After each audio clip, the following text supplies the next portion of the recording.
are recording and hopefully streaming. Okay, good evening. So I call the regular council meeting of June 14th to order at 7:32 p.m. Please rise for the Pledge of Allegiance.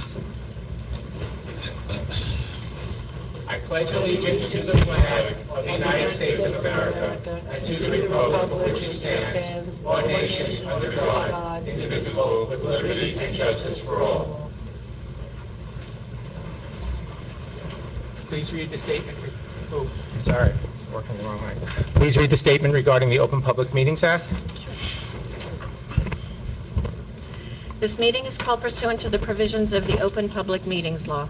Revised notice of this meeting was included in a notice sent to the record and advertised in said newspapers on May 29th, 2022, posted on the bulletin board in the municipal building, and has remained continuously posted as the required notices under the statute.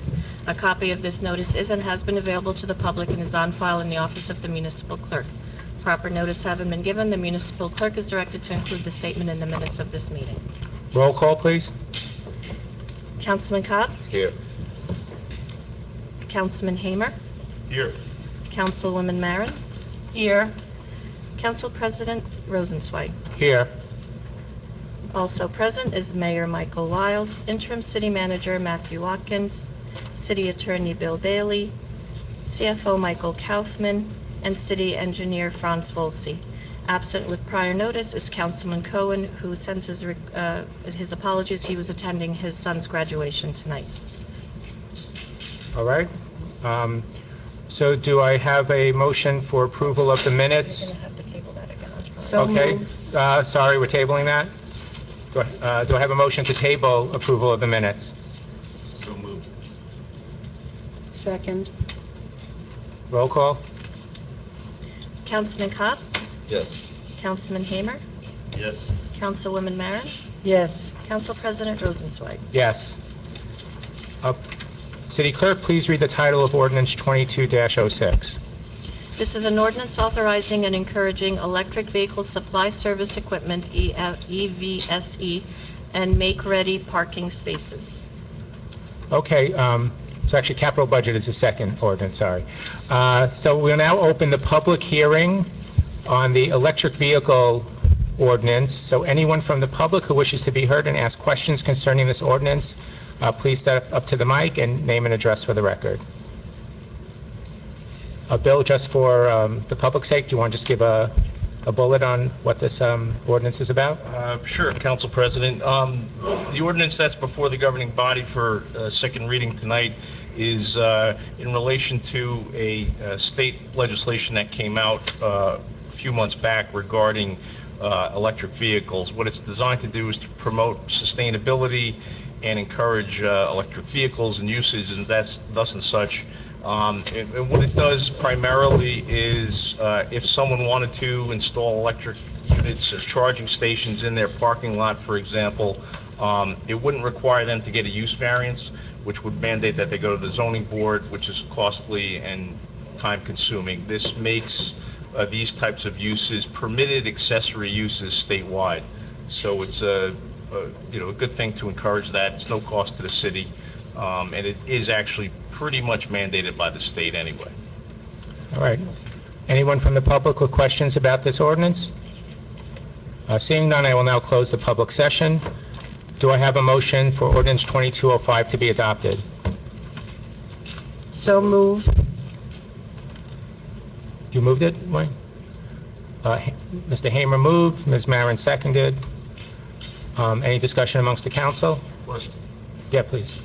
So the ordinance, does that give a sort of standardization for the type of equipment that can be used, has set parameters so that it's installed safely and, just those type things? Does anyone know? It does, yes, and has, it does have some restrictions on how many per spaces and things like that, and, kind of bulk requirements also. So you can't just put a gazillion of them, on one lot. So it is regulated, yeah. Now, will that govern how we do our installations as well? Because, I know we need to build out infrastructure. Well, first we need to decide where they're going to go, and then probably build out infrastructure to support the charging station, similar to what was done in the garage several years ago. Yeah, it would be generally applicable to all. Okay, Yep. thank you. Roll call, please. Councilman Kopp? Yes. Councilman Hamer? I think it's a great idea, yes. Councilwoman Maren? Yes. Council President Rosenzweig? Yes, so that ordinance is adopted. City Clerk, please read the title of ordinance 22-06. This is a bond ordinance providing for various 2022 capital improvements by and in the city of Englewood in the county of Bergen, state of New Jersey, appropriating $12,408,700 therefore, including a grant in the amount of $737,500, and authorizing the issuance of $11,115,425 in bonds or notes of the city to finance part of the cost thereof. Thank you. So before we open public comment, Mr. Volci is going to give a presentation regarding the capital budget. Can everybody hear me? I think it has to be a little closer and speak up. A little closer, all right. Maybe I'm better off holding it. Yeah. Better? All right. How's everybody doing? Good evening. First, I'd like to thank the mayor and council for giving me an opportunity to just briefly go over this year's budget. I promise not to be too long. Kind of be as quickly as possible, but I want to make sure we just touch on a couple things. Before I get involved with the budget, just want to do a quick overview on our infrastructure, just what it's composed of, how we maintain it, that sort of thing, just so, because it is the basis of our budget demands every year, hopefully a quick overview of our infrastructure will give everybody a better understanding as to what goes into our mindset when we do our capital requests. And just for the public who might be watching streaming, we believe this presentation has been uploaded to the city website. If not, it'll be tomorrow. That is correct. Okay. Just quickly, obviously it's going to be a PowerPoint presentation. Just as everybody probably is well aware, the city is approximately 5 square miles in size. Within our boundaries, however, we have 75 miles of roadway. Now, not all those roadways are under our jurisdiction. We have approximately 64 roadways that are currently just under our jurisdiction. Approximately 8 miles, actually 64 miles of roads under our jurisdiction. 8 miles of the roadways within our boundaries belong to the county, and there are essentially 6 roads, and many of you are well familiar with them: Dean, Grand, Engle, Lafayette, etc. We have approximately 3 miles of road that are state-owned. That's I-95, Route 4, and Grand Avenue south of the Route 4 over crossing. We have approximately 70 miles of curbing, and that's actually that should be corrected. We have 70 miles of roads that have curbing. So if you were to lay out all the curbs, it'll probably be 140 miles instead of 70. Just wanted to clarify that. We have about 120 square yards of sidewalk area, and that's going to change over the years. What we're trying to do is make Englewood more and more pedestrian-friendly city. So as we're moving, as we're doing roads, we're going to be installing sidewalks. We just completed Johnson Avenue between Booth and Palisade Avenue, where we installed new sidewalks there. So that's going to be a continuing theme as we continue to make the city more pedestrian-friendly. We have approximately 42 signalized intersections. Shouldn't be traffic signals. They're actually signalized intersections. 6 of those belong to the county as well, not under our jurisdiction. When we look at our sanitary infrastructure, we have about 70 miles of sanitary mains. Just want to clarify that a little bit. We get a lot of calls, a lot of requests from homeowners, business owners regarding who's responsible for the lateral that connects their houses to the main. Just wanted to clarify, those connections are not involved in that number. Those laterals from the individual's dwelling or business or building all the way to the connection of the main is the responsibility of that owner, whether it be a business owner or a resident. Even though it's under the roadway, It is not the city's responsibility. The homeowners are responsible to maintain it, clean it. If there's damages, they have to repair them. So the 70 miles are strictly the mains that the city's responsible for.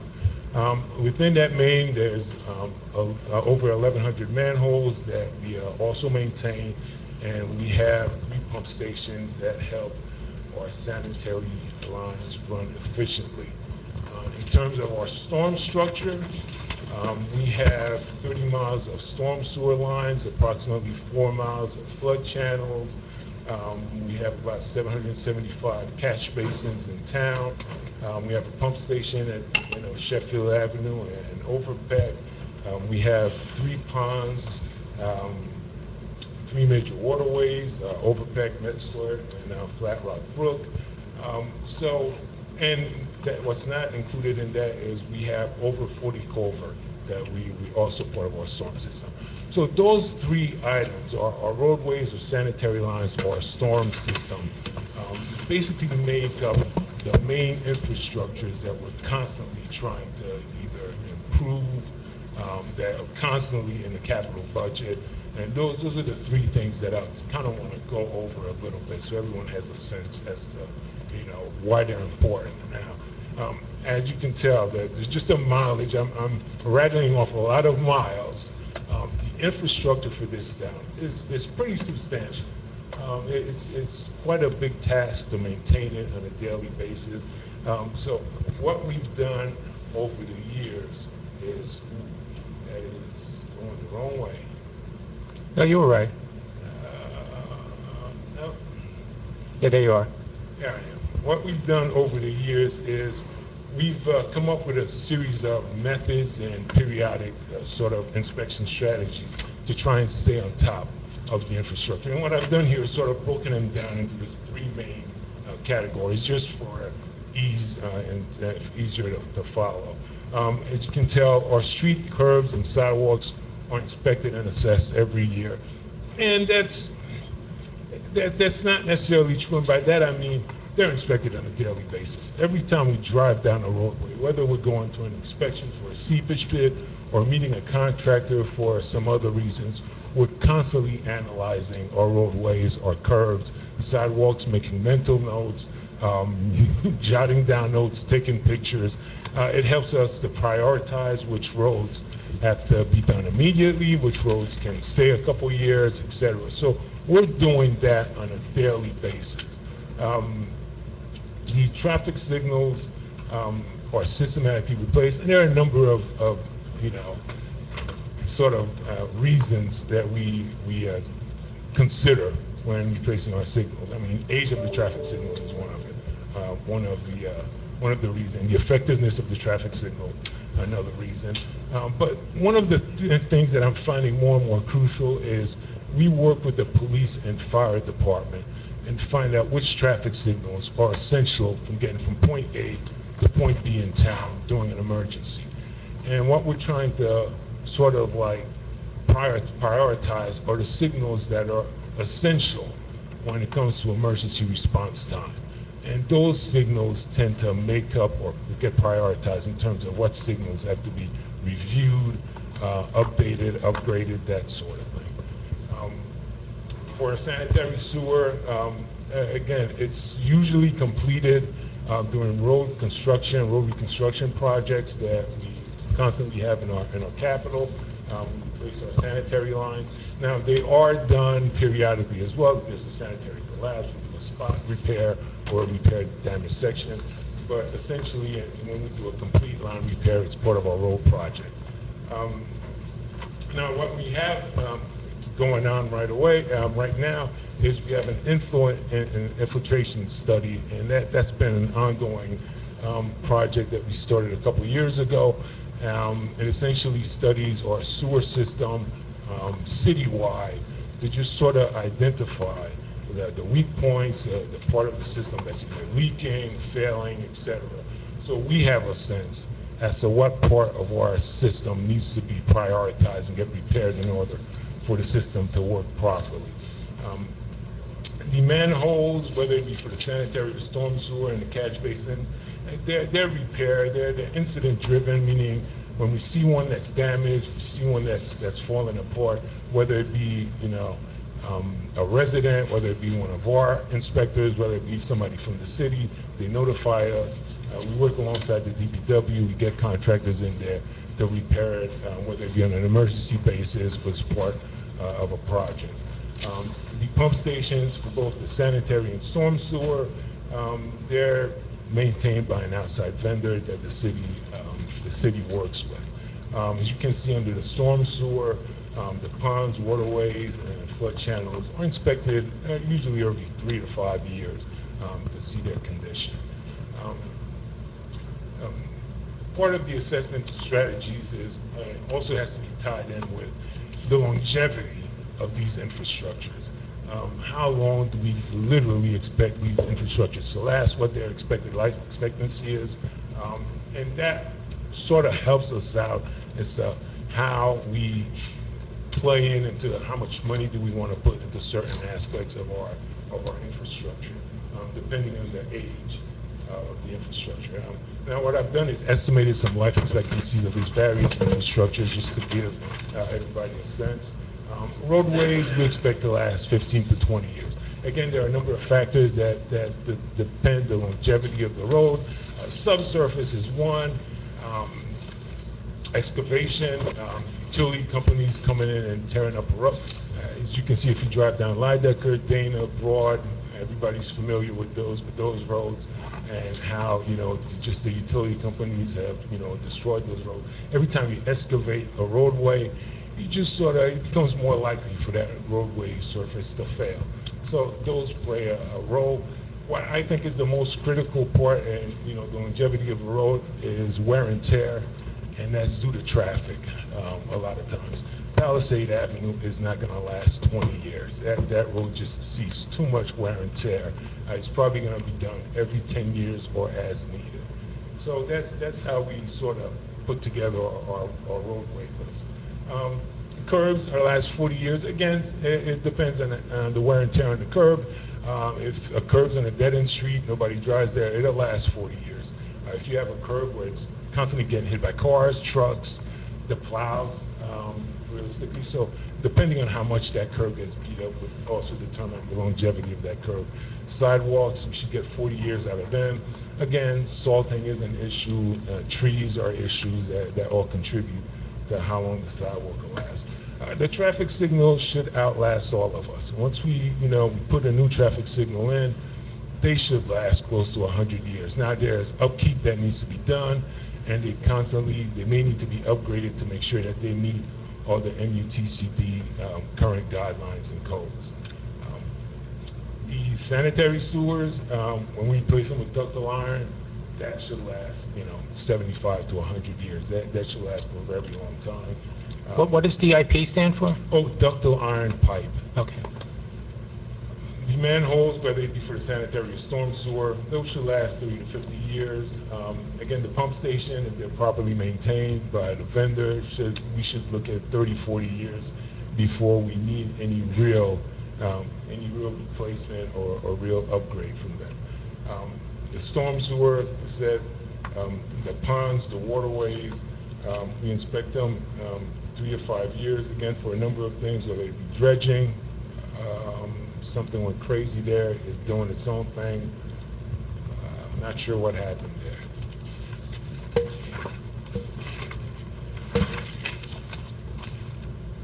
I guess we'll keep going with this.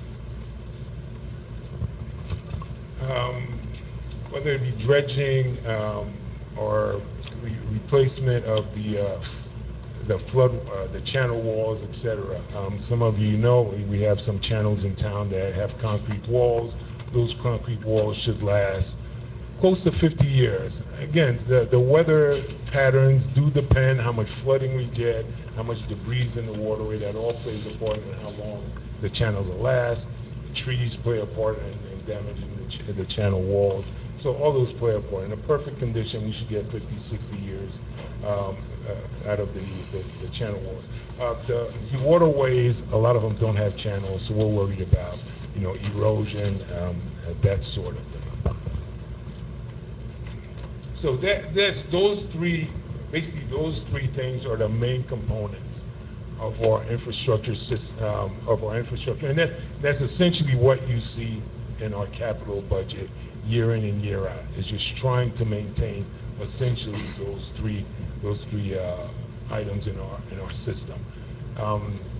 And that's essentially it. I thought it was important for everybody to just get a sense of what we focus on, what we try and do. I'm not sure if there are any questions now, or if I should just jump into the capital budget itself. Let's go to the budget. That's what we're voting on. Sounds good. And that too will be pretty quick. This is something that we've discussed in the past. I basically did a more of a visual aspect of the budget here. As we've stated, the budget for this year is over $12 million. This pie represents basically where the monetary breakdown is going to come from for this year's budget. As you can tell, a lot of the budget is focused on IDA-related issues. The city is based on this. The city is looking to approximately get 43% of this year's budget in terms of refundable monies. This is basically the same thing in a more detailed fashion, where the budget is broken down into different categories and blurry. Not sure if anybody can read the numbers, but basically it lets you see the different numbers, numbers in terms of what the city is going to shell out and what the city is looking to get reimbursed for each different category. For example, if we go into road reconstruction, the city is going to be investing over $1.1 million in road reconstruction. We expect to get $250,000 additionally in grant and another $500,000 from IDA or FEMA grants. If we look at the sanitary sewer and storm drainage system, the city's investing $500,000. We're getting nothing in terms of county grants, but we're getting $3.6 million in terms of IDA and FEMA grants. So depending on the different categories would depend on how much we're going to be investing and how much we're looking to recoup based on those categories. What I've been getting, this next slide I'm adding because over the years I've gotten a lot of requests from the residents, especially regarding what roadways are being done, how much is being done, etc. So I thought it would be important just to throw this on there. And what I've actually done here is I did a 5-year span. Actually, it's more of a 4-year span because the last year is 2022, which is this year's capital. And what I've broken down is the amount of roadway mileage that's approved for every capital budget. So if you look at 2018 per se, which is the blue bar, you'll see that there was over 3 miles of road approved as part of the 2018 capital. If you go down to the 2020 capital, which is the green bar, you'll see less than a mile of roadway was approved that year. And it was a number of things. We had some financial aspects we were dealing with in town, plus COVID, et cetera. So there was a number of reasons for that drop. But the following year, we're going back up closer and closer to the 3 miles of roads. And the 2022, this year's budget is getting closer and closer to 3 miles of roadway. And the map essentially gives a visual location as to where those roads are physically located in town. Also, I've gotten requests regarding project status, where we are regarding certain projects, etc. What I've done is broken it basically into 2 different sections. The proposed section is what is being requested this year as part of the 2022 capital budget. So those 2 columns, the first 2 columns are what's included in this year's budget. The last column, which is the design and active column, is more projects that were already approved as prior capital projects that are either still in the design phase or have started already and have not completed. Just to go through a couple, Demarest Avenue, as many of you are probably aware, started last year. We haven't completed it. We ran into some unforeseen problem with the sanitary system.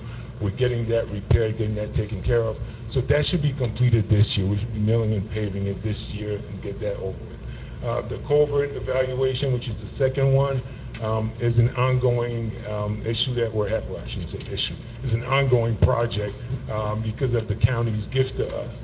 We are going around and you know, investigating all the culverts that we got from the county to see what's wrong with them, what do we need to do to repair them, that sort of thing. And that's sort of an ongoing thing.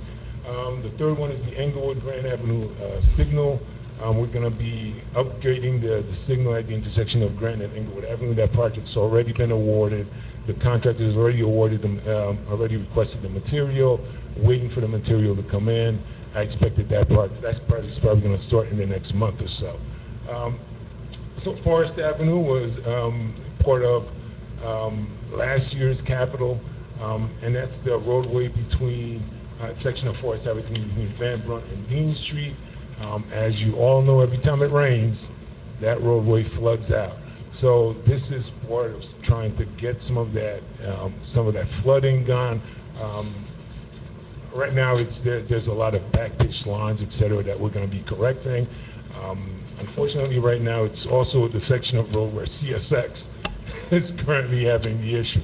So we're working with the county. The county actually has that plan, et cetera. As soon as they get back to us on that project's going to go out to bid as well. The Forest and Lafayette Drainage Project is a much older project. It's the drainage line that cuts through the intersection of Lafayette and Forest, goes behind the auto dealership, I shouldn't say auto dealership, auto replacement establishment there. The walls have collapsed, the trees are overgrown there, and it's actually starting to have some real impact on the structures there. So that's something that we have to complete. And that's probably the oldest project on this list. And if you go down the list, again, it's a number of projects. The Hudson and Knickerbocker signal, I know that's really important because we've had a few accidents there, one fairly recent. That's actually been submitted to the county. We've been going back and forth with the county. They've given us their final version as to what they need. We've responded back to them, so we're waiting for them to get back to us regarding the plans. Once that's completed, that project's going to go out to bid and get completed. We have the McKay Card basketball courts, and we still need the striping to be completed. That I expect to be completed hopefully within the next couple of weeks. I've left a message for the vendor there. He's already ordered the material to stripe and paint the courts. So as soon as they get in, he's going to jump on that. We have the turf field, which is an older project as well. The funding wasn't enough to get the turf field completed. Projects skyrocketed everywhere, so we had to request additional funding to get that project completed. So that's where we are with that. And the overpack drainage is actually dredging of overpack. That's an ongoing thing that's always playing in the background. We have Spring Lane, Thompson Avenue, William Street, all in the process of being designed so we can get them out to bid. So that's essentially it. I didn't want to take too much time. I hope I didn't. I do have a summary on there, but essentially, you know, regarding the summary, what I want to say is we have essentially $500 million worth of infrastructure. That's $500 million. That's a, you know, that's a decent size in terms of infrastructure. That, you know, unfortunately, the council,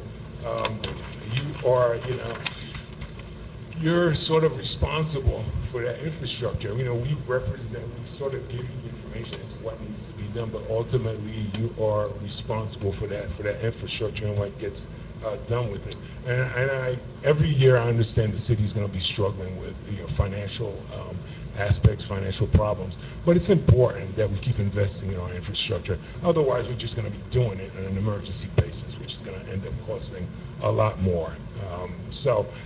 The city's done a great job in the past of investing in our infrastructure. Like I said, currently we're doing an I&I study on our sewer system, which is a great step in moving forward and making sure that infrastructure is not only adequate, but identifying the weak points of our infrastructure to make sure that it's working at its optimum capacity. But that's a huge step, and because it's so extensive, it is going to take a few years to put it together. It's a multi-year project, but once it's completed, it's going to go a long way in putting us in a better space. The other thing we have to talk about is flood controls, that sort of thing. Ida was a bad storm, but more and more indicators point that Ida, Floyd, all those big storms are going to be such a regular event. So we have to be more conscious of the flooding that's going to take place. We have to be more conscious of investing into maintaining our current infrastructure. And that's cleaning it, making sure it gets repaired timely, that sort of thing. I don't know how to say this, but the cleaning of our infrastructure is key. After Ida, we still have sections of our infrastructure that is full, packed, that still need to be cleaned out. That's something that's going to take some time. And, I don't want to go out on a limb and say that the DPW has their hands full. They do a lot. And I don't know if they have the manpower, to take that on as well. So that's something we may either have to look outside to get an outside vendor to come in and clean it, and I don't know how much that's going to cost ultimately, or we have to add some more staff to the DPW, crew to be able to stay on top of that. But that's going to be an ongoing issue, making sure that our system is working free, is flowing free and not clogged in any way. And, I get a lot of complaints that, this basin's clogged, this basin's not working. And, I can't blame it all on the DPW. They are stretched thin, and they are running in a lot of different directions. But that's something that will go a long way in making sure that our systems function correctly. That's essentially it on my end. I want to, again, thank the mayor and council for giving me an opportunity to speak. I don't know if there are any questions. So I think the way we'll do it is we'll open it up to the public right now to ask you questions and to make comments on the capital budget. And then when we have the motion, then the council will ask you questions as well, and we'll discuss it. So if any members of the public want to come up to comment on this ordinance. So you open up the public hearing? Yeah. So any questions to the council or to Mr. Bolsey? Name and address for the record, please. Good evening. My name is Christopher C. Gagliardi, 165 West Street, Apartment D, Englewood, New Jersey. West Street is because Overbeck Creek in Westmore Gardens runs adjacent to that. And that is why I've come today on behalf of not just Rock Creek Terrace apartment complex, but also Westmore Gardens and the people whom I represent. And my mother, who wanted to come here tonight, cannot be here except she had chemo today for her treatment for cancer. But if she were here, she told me to tell you directly, sir, what has been happening. Let me give you a background of the story of what I felt that night in Ida. I came through the rain from college during my first day in the last semester of meteorology course and stuff. And the weather that night was the worst I had ever encountered in all my 41 years on Earth. 41! I have been through many storms in my time, but this was the worst I had ever seen in my life. And I will tell you, riding in that storm was the most terrifying thing I'd ever encountered. I got home to be with my mother and my family. Then all of a sudden, as we all know, the creek overflowed its banks exactly at 9:59 p.m. Both mother and I and many of our apartment complex was terrified. terrified, me particularly, for 2 hours, because at that time, sir, I thought, and I'm not lying about this, I thought literally I was going to die that night. I literally thought I was going to die that night, sir. But because... Chris, we're going to ask you to wrap up. Let me, please. I need to say... Just a few seconds more, please. No, I need to say more because this is so important. Chris, it's 2 minutes per speaker. Councilman, Please just wrap up, please. Fine. But I have more to say because we see the creek running every day and everybody still has PTSD ever since the climate has changed. And even flow the slightest rain, people are still throwing garbage in the creek. We need not just to renovate the creek, we need to repair it and put enforcement to have people stop throwing garbage in the creek so that things like this ever happen again.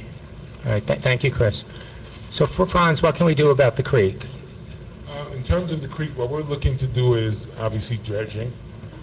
In terms of the creek size and the walls, etc., there's nothing we can do. There are guidelines in place by the DEP, the EPA, that forbids us to change. But the dredging will help. But the dredging is going to help, and that's Okay. something that we're working with the county on, working with the Overpeck partner there. They need some fill, so we're sort of trying to work. Okay.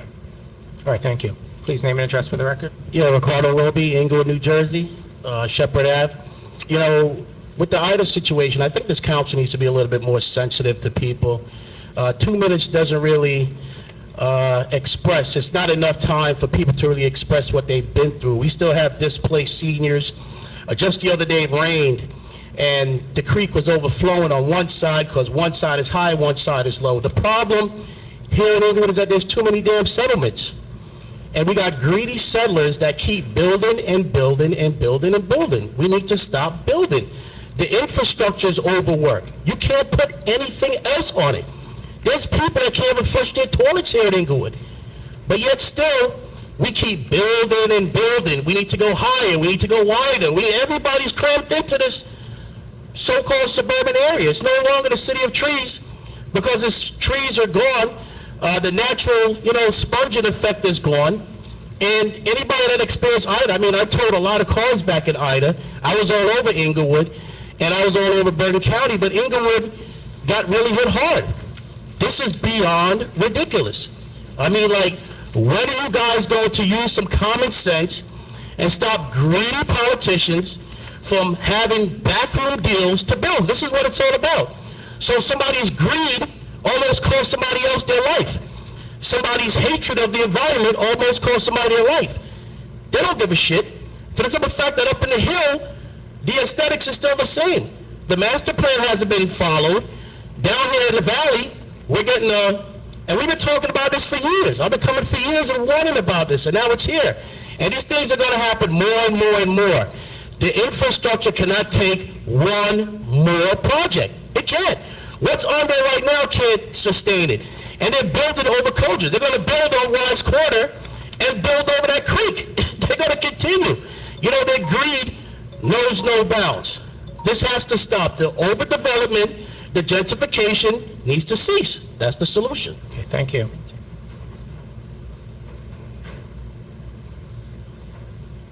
Good evening, Councilwomen. Pete Jansen, 589 Ridgeland Terrace. I would just like to offer a little bit of observations of the waterways and the flood channels in Englewood. They're not even currently all clear. There are many of them which have shopping carts, pieces of fencing, pieces of lawn chairs and lawn cushions, as well as I saw a garbage can the other day, one of our municipal garbage cans in the waterway. So I think we need to do a little more than once every 5 years. I think there needs to be a full sweep, and sometimes there might just need to be some monitoring, just drive by to see what needs to be done. There's some obvious problems. As far as the dredging goes, it doesn't look like that any dredging's been done for 8 or 10 years, just based on the sediment that I see in the channels. And the second thing I want to point out are the storm drains. We need to think about Mother Nature. Mother Nature drops stuff on the road all the time. Leaves in fall and all these little tassels in the spring. Every time it rains, those storm drains get clogged in the spring and in the fall. It's got to be twice a year minimum. I'll send some pictures to you all that show where the storm drains are currently clogged and not draining. Good evening. And part of clearing that up is in the capital budget, right? Yes. Yeah, okay. That's part of what I touched on. Okay. Good evening, David Brickman, 440 Elkwood Terrace in Englewood. I'm just here to show my support for the capital budget, particularly as it relates to the road repairs from the Ida storm that's impacting my street, my neighborhood, and my neighbors. So I'm just here to support to show my support for this capital budget so it can be passed and the roads can be fixed. Thank you. Thank you.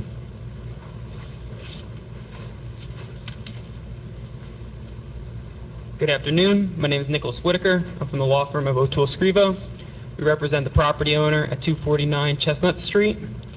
The property is located at the corner of Chestnut Street and Chestnut Court.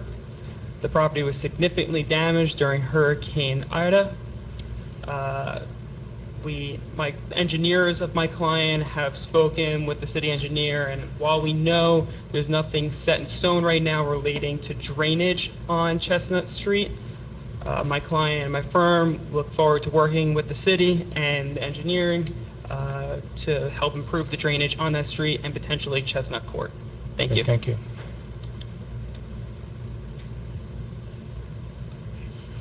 Good evening, everyone. My name is Roy.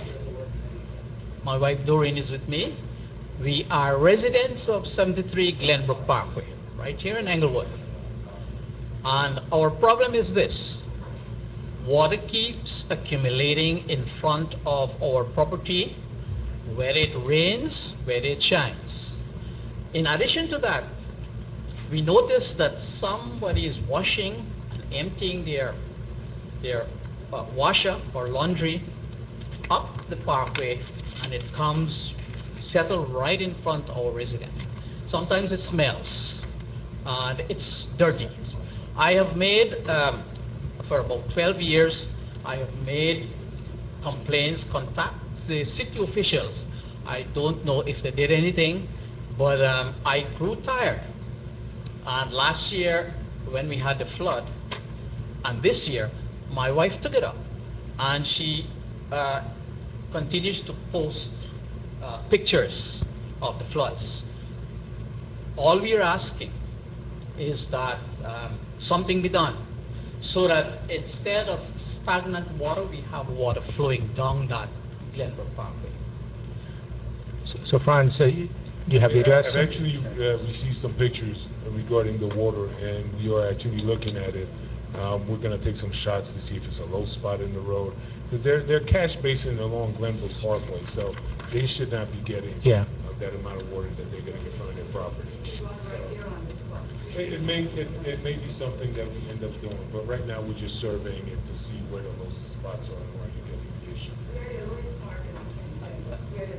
I hope it is fixed before another hurricane like Ida last year. Well, we're trying to. We wouldn't want that again. No, we had 2 hours of rain last week, and it was disappointing. Hey, I got the picture. I think you sent. I think you sent the photos. Yep. Okay. And then after a storm, whoever is emptying their laundry and whatever on the road, It accumulates, right? sometimes someone pass through there and it smells too, and stop right in front of our. That I don't know about. That may be something that property maintenance has to pick up.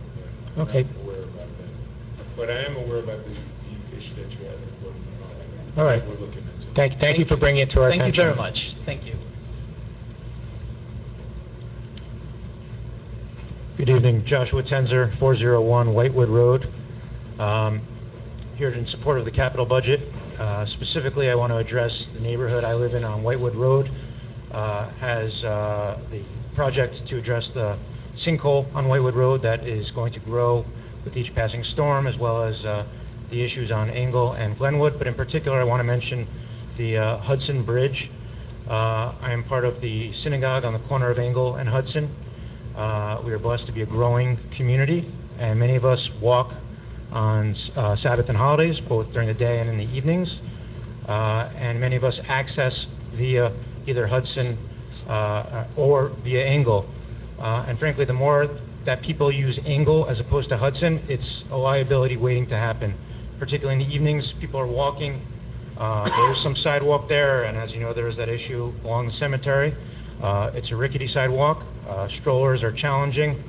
People use the streets. My in-laws, including my father-in-law, who can only get to synagogue by wheelchair, I tell them not to come to synagogue because I'm not putting them on the street on Engle to get to synagogue, and there's no other way to get there right now. Can't get there on that sidewalk, so it's important for a lot of people in that neighborhood that there is a way to be able to walk safely via the Hudson Bridge to get to Engle rather than having to walk around via Davison. Thank you. And those are addressed in the capital budget, right? Yes. Yeah. My name is Joshua Furman. I live at 160 Laurel Place. I second what my friends have said about the budget supporting the capital budget relating to the streets Engle, East Hudson, Glenwood. I would also like to note that the failure to repair those streets have created dangerous traffic conditions, that cars have been rerouting themselves down Davison, which is constantly double and triple parked. With the Quarles School, it's a hazard for people driving, it's a hazard for people walking, and I would respectfully ask that this be done as expeditiously as possible. Thank you. Hi, my name is Rhonda Gribbets. I live at 189 Chestnut Street, and I'm here to also tell you how sad it is to live on Chestnut Street. You cannot drive down the street. It is difficult to walk down the street. The sidewalks are not good, and with Ida, the street the blacktop came off and rolled down towards my house and across Lydecker during the storm. It has not been repaired. There is a white, I don't know, I call it a horse, a construction horse, that is sitting in a hole, a deep hole, right near our rabbi of East Hill Synagogue, Rabbi Reichman's house. He constantly has people there as the rabbi of our community. It really is disgraceful that even if the street was not repaired, that the hole was not filled. And to have, since August, a white construction horse sitting in it is really not right. I'm here to hope that you pass the capital Budget, yeah. capital budget, and that Chestnut Street will be one of the first streets that you repair. Thank you.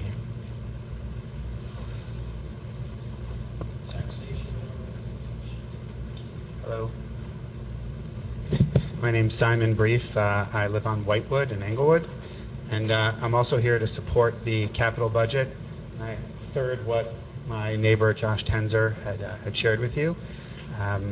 Just hoping for a speedy fixing of the East Hudson Bridge area so that we can walk safely to synagogue and reduce the traffic. Thank you.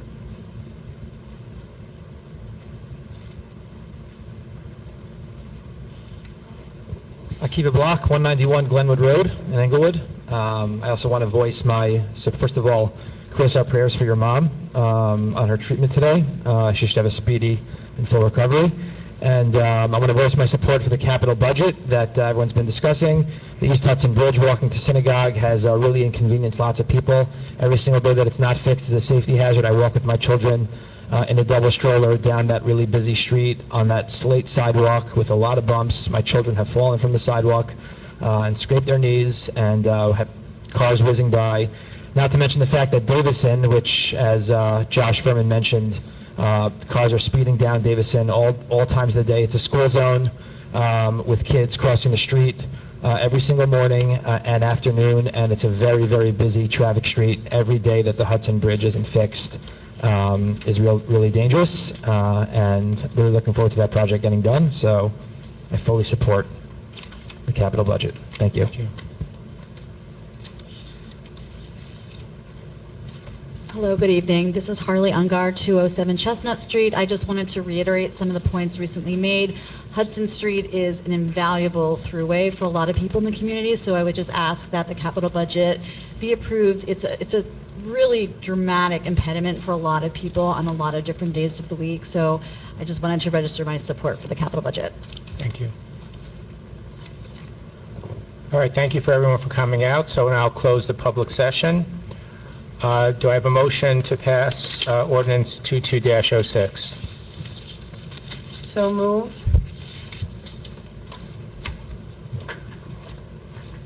All right, I'll second it. Any questions from the council? Any discussion from the council? Yes. I'll start. I guess this is for Mr. Volsi. I guess this is for Mr. Volsi. Mr. Volsi, the work on the bridge on East Hudson, when is that scheduled to take place? For the bridge? Yes. Right now, we have RFPs that have come in, I've given my recommendations. No, we approved them 5 weeks ago. Yes, Waiting on but the funding. The funding is in the capital for the actual work to take place. So the design has to take place. Once that's completed, then when the specs and designs are completed, then it goes out to bid. And once that happens, then the project actually starts. So we're still a bit away from that taking place. And that'll be reimbursed by FEMA? Yes, that's one of the projects that's going to be reimbursed by FEMA.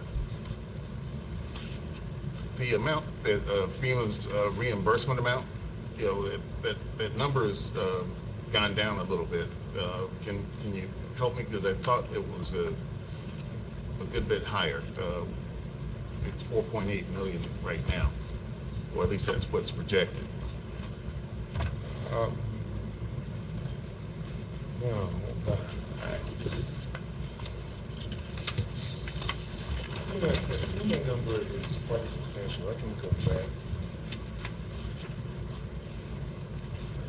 It's 4.8 million. You saying it went down from what it was before? It was up to 6. It was about 6 million. Now, those are the numbers that, from talking to Millennium, et cetera, those are the numbers. If I may. That were. Sure. If I may, those are estimated numbers. FEMA will reimburse what it costs, percentage of what it costs, actual cost. So if it costs, 3 million, 4 million, 5 million, they're going to pay at least 75% of that cost as a reimbursement. So we need to have the budget for this. Budget in this case is the capital ordinance, so that we could then expend the money and then file for the reimbursement. And just and we do that as we go along. And the number's the same as on draft number 4 from January 2022. Okay. So this gets to the last part, and I guess this is for Mr. Kaufman and Mr. Watkins. Mr. Watkins, you may not know, you may not have gotten the information, but for the last several months, since we started conversations on the budget, the request has been for us to have a full discussion on the funds that came in from the state and federal government that have come to the city. We've not discussed once what those numbers are, which may very well pay for some of these items, but we don't know what it's being used for, if it's being used at all. But we need to have that transparency. Right. What we're doing, what I'm doing right now, is working with FEMA to get the projects in their, on their list, in their proper place to, with this ordinance, then we have our local requirements in order to have an account to spend from. FEMA's always a reimbursement. So what we're trying to do now is make sure that all those projects are in line. We've had several meetings with FEMA and our consultants that are helping us put this together. Right now, we're not 100% there. You know, we're getting very close, and I hope to have this to you in July. It's my intent, it's my goal to get this to you so that you see clearly what we project to be reimbursed. And again, it's just that, it's a projection because we don't know. They set aside a project number that can be amended as we go through it. So we all know that cost of projects now are going up and up and up. So they know that, they're aware of that, but we set a number that we think it's going to be, but what the actual number is, what they reimburse us, then a percentage of that. So there's each item in this, you know, the permitting process, the professional process, the construction, post-construction, all those are separate projects within a subcategory within the overall project. So all that needs to be coordinated, and that's what's taking a lot of time. So I'm pretty cool with you know, the reimbursement portion of it and the thinking behind, you know, the construction of projects and how those numbers, you know, will be calculating it. It's at this point an estimate, but what I'm not understanding is the dollars that came into the city that we've already received that we've not discussed at all. From FEMA? Any money that we received recently, it pays back the expenses that we paid last year for leaf removal and things like that. It's not, it went to reimburse the operating. It doesn't go to capital, or it has nothing to do with the capital. So you're talking about the rescue money, though? Yeah, so what about? Like leaf removal, yeah. All of those dollars, you know, we have not had a real conversation about, you know, what those dollars were and what they were used for.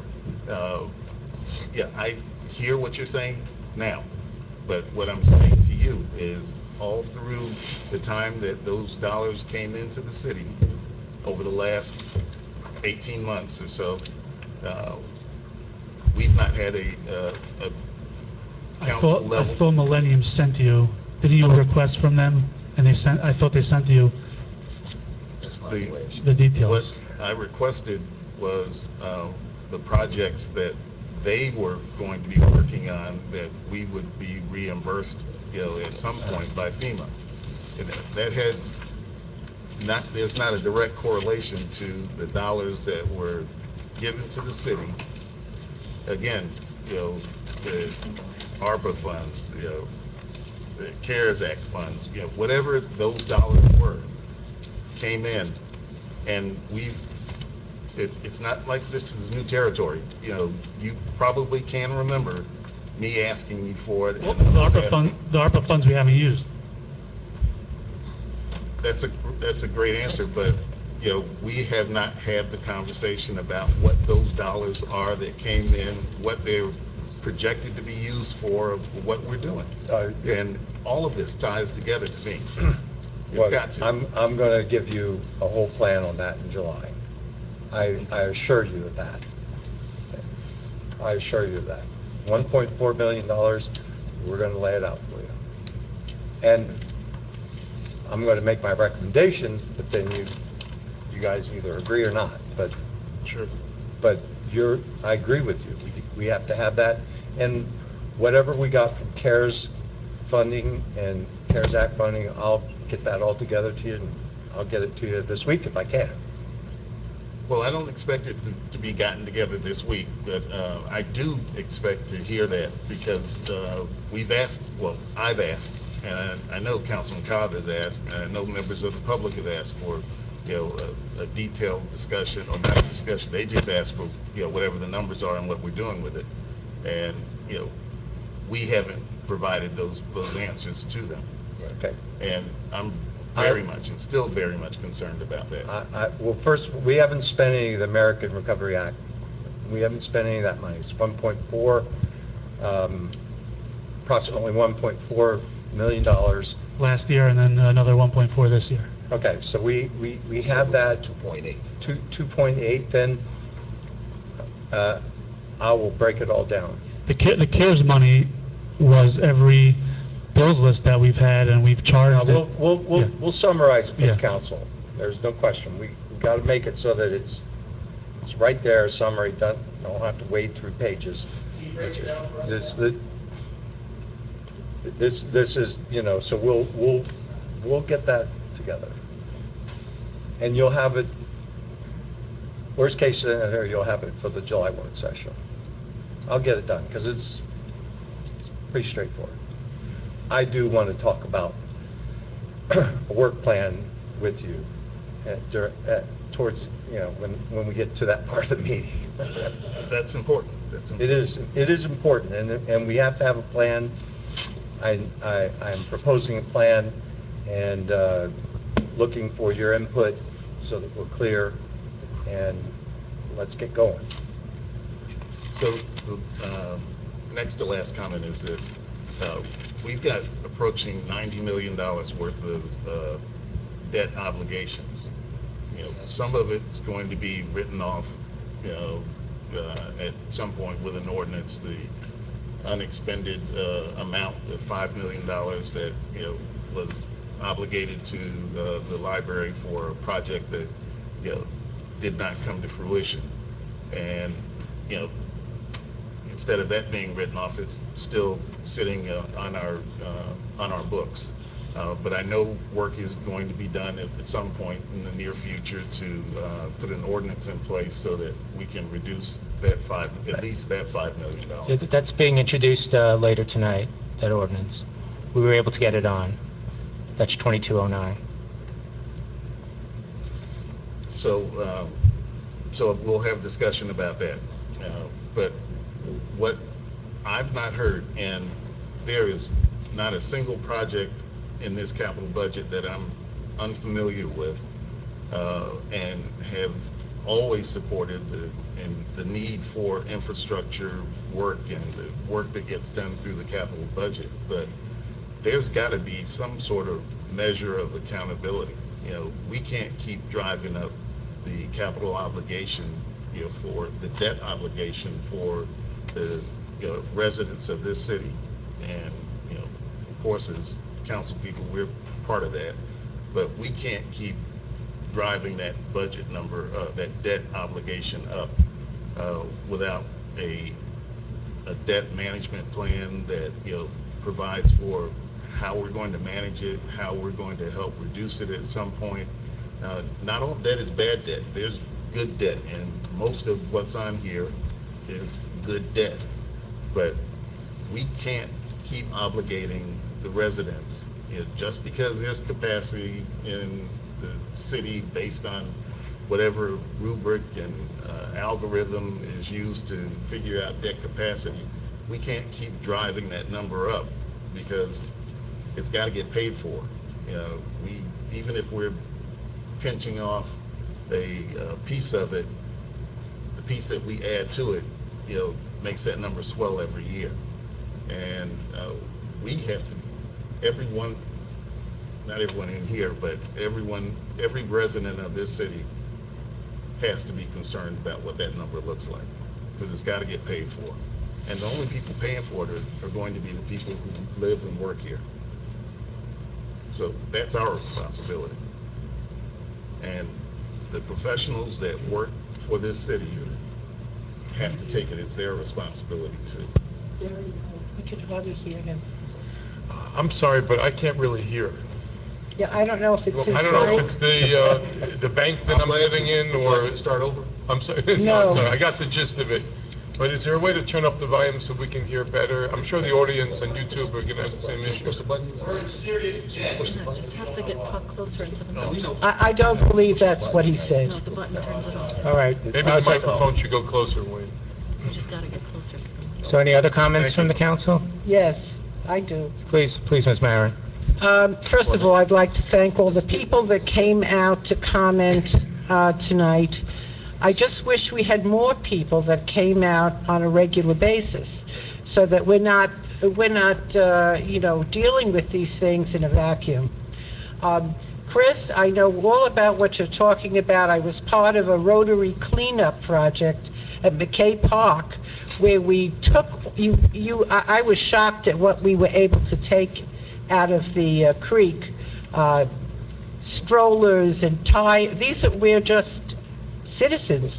We just went there on a wonderful day, and we collected many, I think we filled one very large dumpster from that creek. So we definitely have to, I'll talk to Franz, you and I will talk later. I mean, this is something that we can't put off. As far as the capital budget, we have to invest in our city. We cannot put things off and off and off. A big chunk of this money is FEMA money. We have to lay it out before we can get it back. We all understand that. But you can't keep, someone made reference to the amount of construction that's been going on that has put a burden on the city. We have to keep up with a program so that our infrastructure doesn't totally collapse. I care very much about debt service and what we're going to do, but I trust that we are not doing something that is so obscene that we're going to be suffering greatly from it. I trust Franz and his team when they tell us a lot of these things must be done. And I hope the council passes this budget, and understands that these are not frivolous things. We're not building pavilions with balloons. These are very serious things that have to be done. And hopefully next year we won't have as many. But we went through a very serious situation. We have to make the correction. People are suffering because of it. And I genuinely hope the council passes the capital spending. Please. Thank you. Chris, again, a speedy recovery to your dear mom, as the rabbi indicated. We had here Glenbrook Parkway, Elkwood Terrace, Chestnut Court, Lakeview. I'm sure Gloucester Street residents are watching us, the 30,000 nearly residents that were impacted. My basement got completely, not even partially destroyed. Every time it rains, there's an anxiety that people feel, and they're running down to their basements, or they're running to their living rooms, or they're just running for dear life, wondering why vehicles could topple over. And the visuals that we see in the middle of this nation were here in our city. Just a couple of things, Franz, not for tonight, but the Army Corps of Engineers dredged the 4th Ward. The congressman, who is now no longer our congressman, has done a fine job in getting some federal attention to parts of New Jersey nearby that actually need federal support. Doing the full sweep that Mr. Jansen spoke toward, cleaning out the culverts, and not just doing surveys, but actually taking these corrective actions is something I think that the residents are speaking toward. If we're getting 75% reimbursed from FEMA, if the CARES Act funding was there through a pandemic, we know Mother Nature's testing our mettle. You don't have to be a person of faith to realize that we're waiting for the next storm and the next shoe to fall. And if it's East Hudson or other streets that we have to get, we didn't get 100 years out of that infrastructure. The question is, are we putting Band-Aids on this? Or do you consider this to be a holistic improvement to the entire position of the city on infrastructure fronts? terms of the overall improvement, as I mentioned, we have an I&I study that's currently taking place. That's going to be more impactful than anything else. Once that report is fully completed, we'll have an overall picture of the city's infrastructure and what needs to be done. We may think one section of the city, because it's flooding, is where we need to focus, where, downhill may be where the problem is, to alleviate all that problem. So that's what we're trying to assess at this point. And in terms of the channel and the dredging, that's something that we have to do on a regular basis, because as I mentioned, I think these storms are going to become something of common, where we're going to have a lot of water, a lot of debris, and a lot of sediment. So, we may have to dredge the overpack a lot more than we've done in the past. And that's something that we'll have to, take a look at as it comes around. But right now, dredging it now is what we're focused on. Try and repair some of the retaining walls. Again, we can't modify the channel. We can't make the walls higher. We can't widen the channel in any way. We're stuck with what we have. What we need to do is make sure what we have is working to its fullest capacity. And the final thing, the East Hudson Bridge, how long till that goes out? That is going to be, and that's the East Hudson, the Engle Street, the Glenwood, that's going to take some time. It's not going to happen overnight. We have the county, we have the state, we have DEP. Everybody's involved. A year, 2 years? In Hudson, in a year. A year. We're hoping, we're pushing to get it done in a year. But again, that's with everything falling in line and everything, lining up correctly. And that's where we are, because there's going to be a lot of chiefs involved with that. The Hudson Avenue, I'm terribly concerned about, because we do have a gas main that runs down that bridge, so that's a concern. And PSC&G, we've been in touch with them all the time regarding this. So those are things that we're looking to get prepared. But again, they're all important. They all have to get done. Mr. Cobb, yeah. Can you hear me? Yes. So, Mr. Volsi, let's just do this.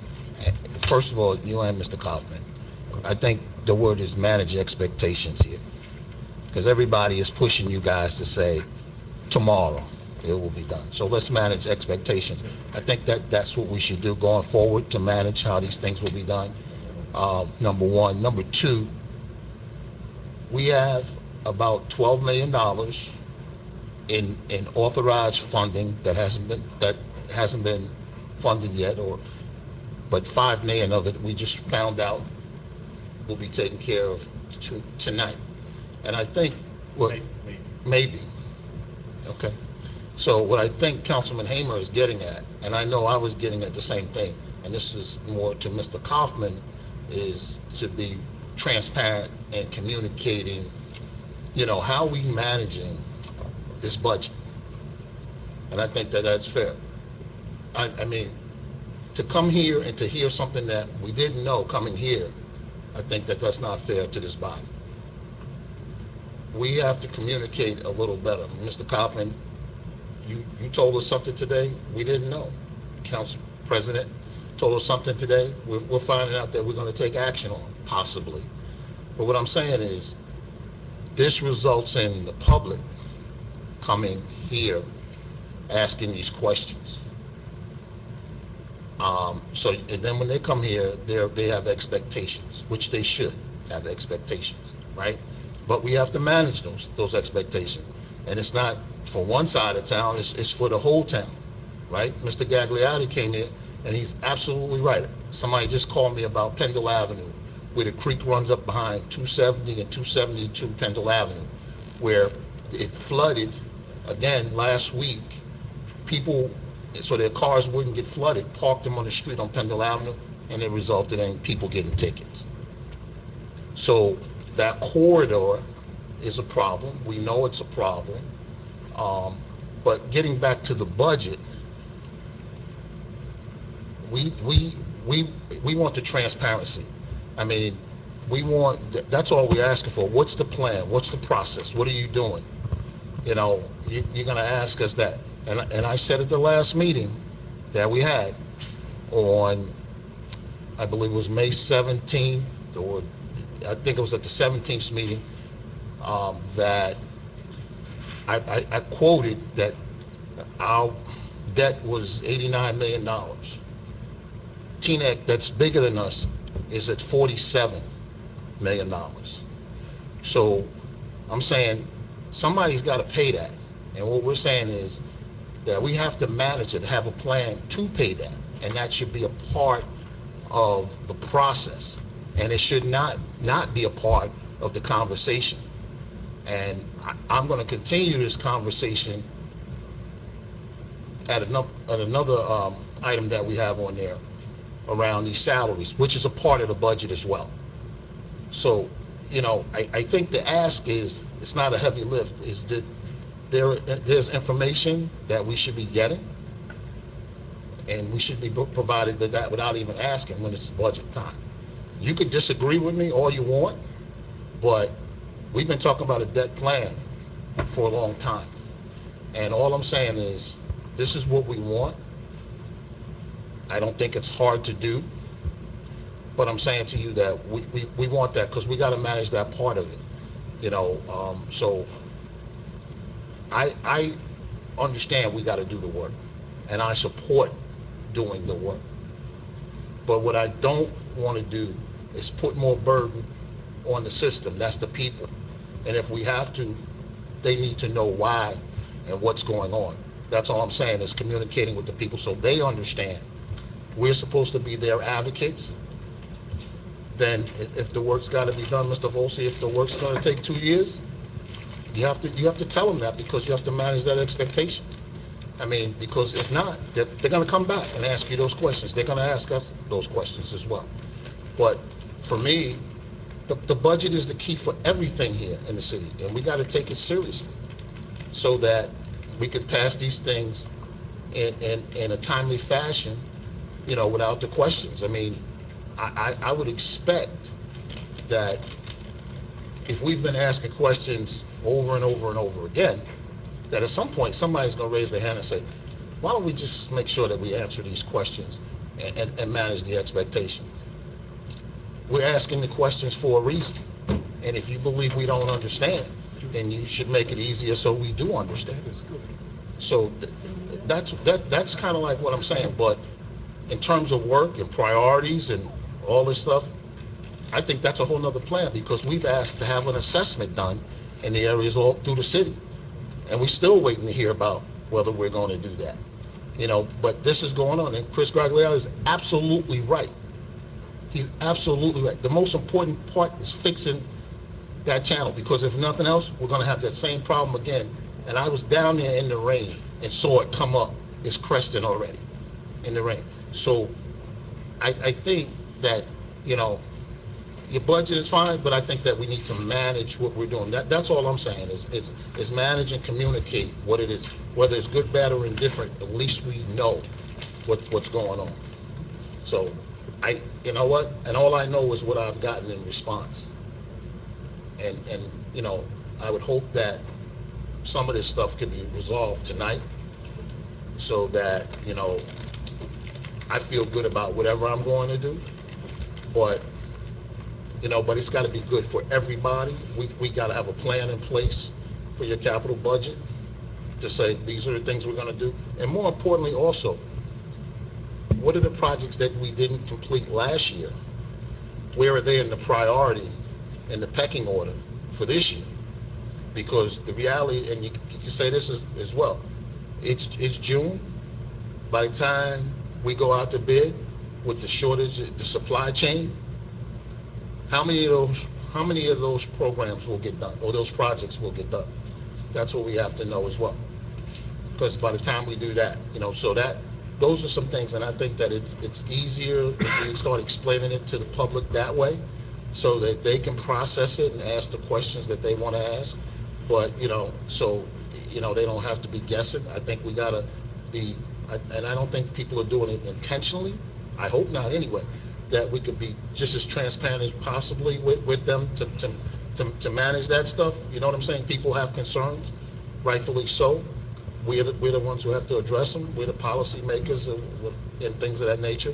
So I think it's important that we do it that way, you know, and manage whatever projects you got and put them on the website and all that. I'm not going to try to tell you how to do your job, but I think people, the information, if they get the information and they know, then they can manage it and ask the question there. I totally agree. Transparency is key in all of this. In terms of the projects, the pecking order of the projects, I wish I had a crystal ball in terms of the projects that are being worked on now. There are several factors. Again, going back and forth with the county, going back and forth with the state. I can't tell you what their time span is going to be in reviewing our projects. Don't know what their backlog is like. So we sort of like have to, until we get everything approved and we have everything set in our hands, then we can start setting dates. Otherwise, we're sort of like at the mercy of whoever's doing the reviews with us. Question? Sure. It sounds like from We what I've have heard- a long agenda. Can we? Huh? We have a very long agenda tonight. This is very important. Okay. I mean, you ain't got people screaming at you, I do. So this is important. The East Hudson, because you said it had a gas lane and all that, so that's critical. But also, I think that people are saying that the creek is critical. So, you know, if those are, if we can move those up to the top, you know, you're kind of creating one that's maybe a safety issue as well, trying to address that. But also, the creek down there, if you go down behind White Street in there, if we can maybe do some, maybe you and Mr. Jenkins and team can go down there and look if there's stuff in there we can get, so we don't have, because this has already happened. The flood already last week again. That's what I'm saying. So I think those assessments would be good. And I'm going to leave that alone. My priority, for now. if I may, Yep. Council President, if I may, you and I have had some conversations recently which have been wonderful. And Mr. Hamer and I had conversations as well that makes it clear to me what you're looking for. I will have that for you at the July work session. What I'm asking for you to consider strongly is to approve this capital ordinance so we can get on. This is, as you know, you've been in office a long time. This sets a budget, doesn't spend a penny, it sets a budget so that we have our projects and we identify them. I will go back last 3 years, I'm looking at all the debt now, looking at all what was authorized, what we spent. We'll lay these projects out.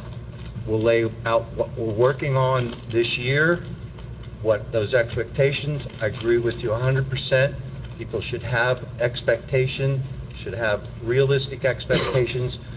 They may not be hit, but then they get updated. You know, the whole supply chain thing has disrupted everything in the world, not just the United States or New Jersey. So let us have that opportunity. I think these conversations are wonderful and really help us out. But I know I can provide this stuff to you, at least a version, what I think you are asking for, very reasonable, and let us lay that out. For now, we need to get started with these projects, like the East Hudson Bridge, the creeks. I got it. I caught what you said. I'll be out there tomorrow. All right? We're going to look it over, see what we can do. As the city engineer explained, start touching creeks, everybody at DEP starts jumping all over you. We'll do what we can. And if we need to do something more extensive, then that becomes a project, but we'll lay that out. And you're right, the public needs to know, you need to know, and it's our responsibility to provide that to you. I'm going to get that to you by the July work session, whenever that is, July whatever. I'll get it to you, and may not be perfect, I guarantee it won't be perfect, but it'll be something that you have, you can say, okay, I like this, don't like that, can you get this information or that information? And, 3-year time frame is what we're looking at, that's what's reasonable for plan, and I think that's doable. I will also, in the meantime, have all the information from our consultants on FEMA, what we expect from FEMA, at least at this moment in time. Obviously gets updated in time, but I think that's there. I'm just asking for your consideration on this so we can get this moving and ultimately you vote on each individual project as it comes around. We identify where it's coming from. So if we do something that you don't agree with, then you stop at that point. So we need to get started. So that's all I'm asking for. But I'll have you what I think you are asking for, including the plan with the American Recovery, with the recovery money, because those are important things. I agree with you. All right, so thank you everyone who came out tonight to comment on the capital budget.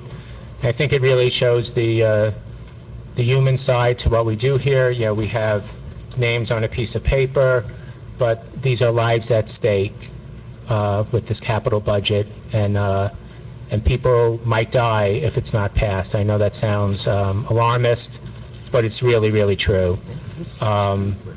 Traffic fatalities is a major cause of death. We've had some enormous tragedies in this city that we're still mourning, and even someone I work with had a tragedy that rocked the entire New York metropolitan area and is still in the papers as of yesterday, 7 years later. So this has real consequences. So thank you all for coming out and educating us about what you're experiencing. It's a capital budget, so we need 4 votes to pass. Roll call, please. Councilman Cobb? Yes.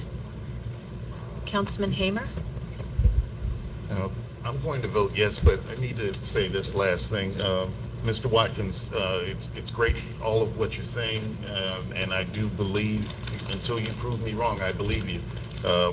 What I do know is this: you're going to be here a short time.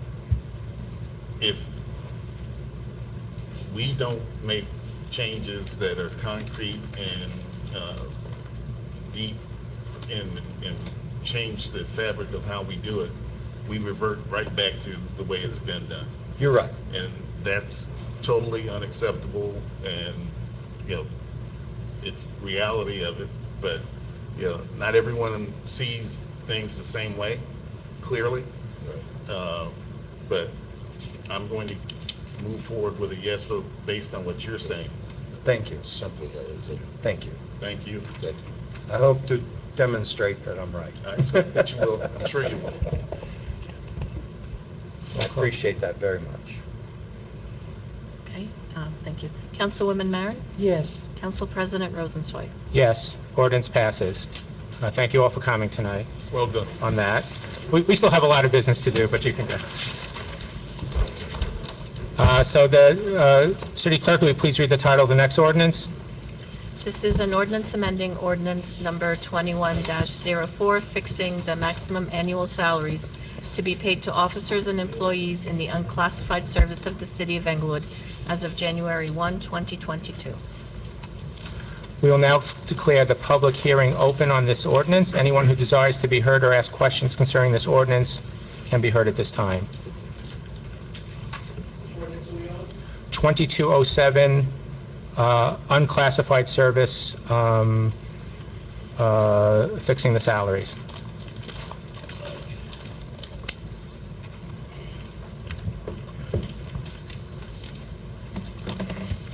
Yeah, Rick Roby, Englewood, New Jersey. What exactly is the unclassified service? Or what is that? Can you clarify that for me? Mr. Haley, if you can explain.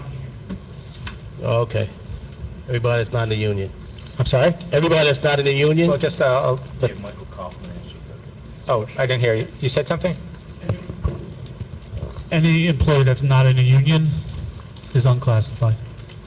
Okay. I mean, it's here fixing the maximum annual salaries. Can you tell us what it is? Can we know what it is? It's within, the way it used to be, the range used to be a lot higher. Now it's within $5,000 of the maximum. That's what they're making.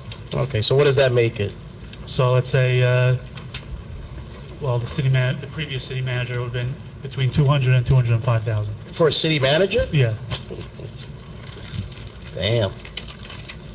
So what are we paying now? We got this guy over here, right? He's a new city manager. What do we? I need to know. I want to figure. That's different. That was under a different contract. That has nothing to do with this. So he's not in the union. No, he's not an official employee of this. How many days is he gonna stay? Hopefully a long time. All right. So it's Mr. Willoughby, it's not strictly part of the ordinance, but Mr. Watkins is interim city manager, and he's getting paid $150 an hour. Okay, good. Thank you. All right, so I'll now close the public hearing on this ordinance. Do I have a motion to approve? So moved.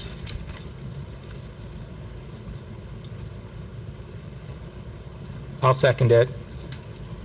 Is there any discussion from the city council on this? Yep. Okay. As I said at the last meeting, I wanted to have a process put in place that we evaluate our salary structure. And what I mean by that is, if somebody's not in the middle and they're not at market, that we make those adjustments appropriately. As part of the budget, this should be an exercise that's a part of the budget when you go through the budget process and challenge our department heads to know if somebody falls out of the market, that we make those adjustments appropriately. And we should do a review of all salaries to make sure that there's fair pay in the city of Inglewood. And I would ask Mr. Kaufman, is there a process in place to do that currently? Actually, if I may, Sure. that is a responsibility of me. Actually, our conversation illuminated that idea, that what you just said, you had expressed to me. I agree with you. Actually, I told the council president this evening, I said, that's very important that we do this. I intend to embark on that. Frankly, towns hire me just to do that. So I'm just going to incorporate it into my workflow. One of the things that, Councilman Hamer is exactly right. I am here a limited time, but I am wanting to get a few things, significant things, just what you talked about with this, with the capital improvements, with some other things that we'll discuss later on. Get that done while I'm here, while you have my experience here, and I agree with you. I think that, again, I'm going to ask for consideration of this ordinance, because there are certain people that are waiting for their increases that all the other employees have gotten and enjoyed. We passed this, but I do intend to put together a recommendation on some amendments to that over the next month or so. As you know, we'll talk about this later. Again, with my contract, I'm agreeing to stay a little longer than I anticipated, because I think these are important things. These are good people in Englewood. You're good public officials, and I want to support that effort. It's been my life for 45 years, and I want to make sure that happens. But I agree with you.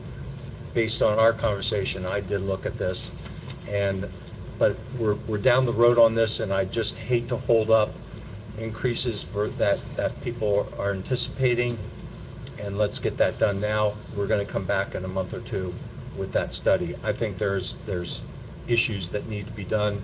It doesn't take me long to do that, and I know I will have the support of the CFO and all the department heads as we take on this effort, but I think it's important, and I agree with you. The one ask I would do is when you review these salaries,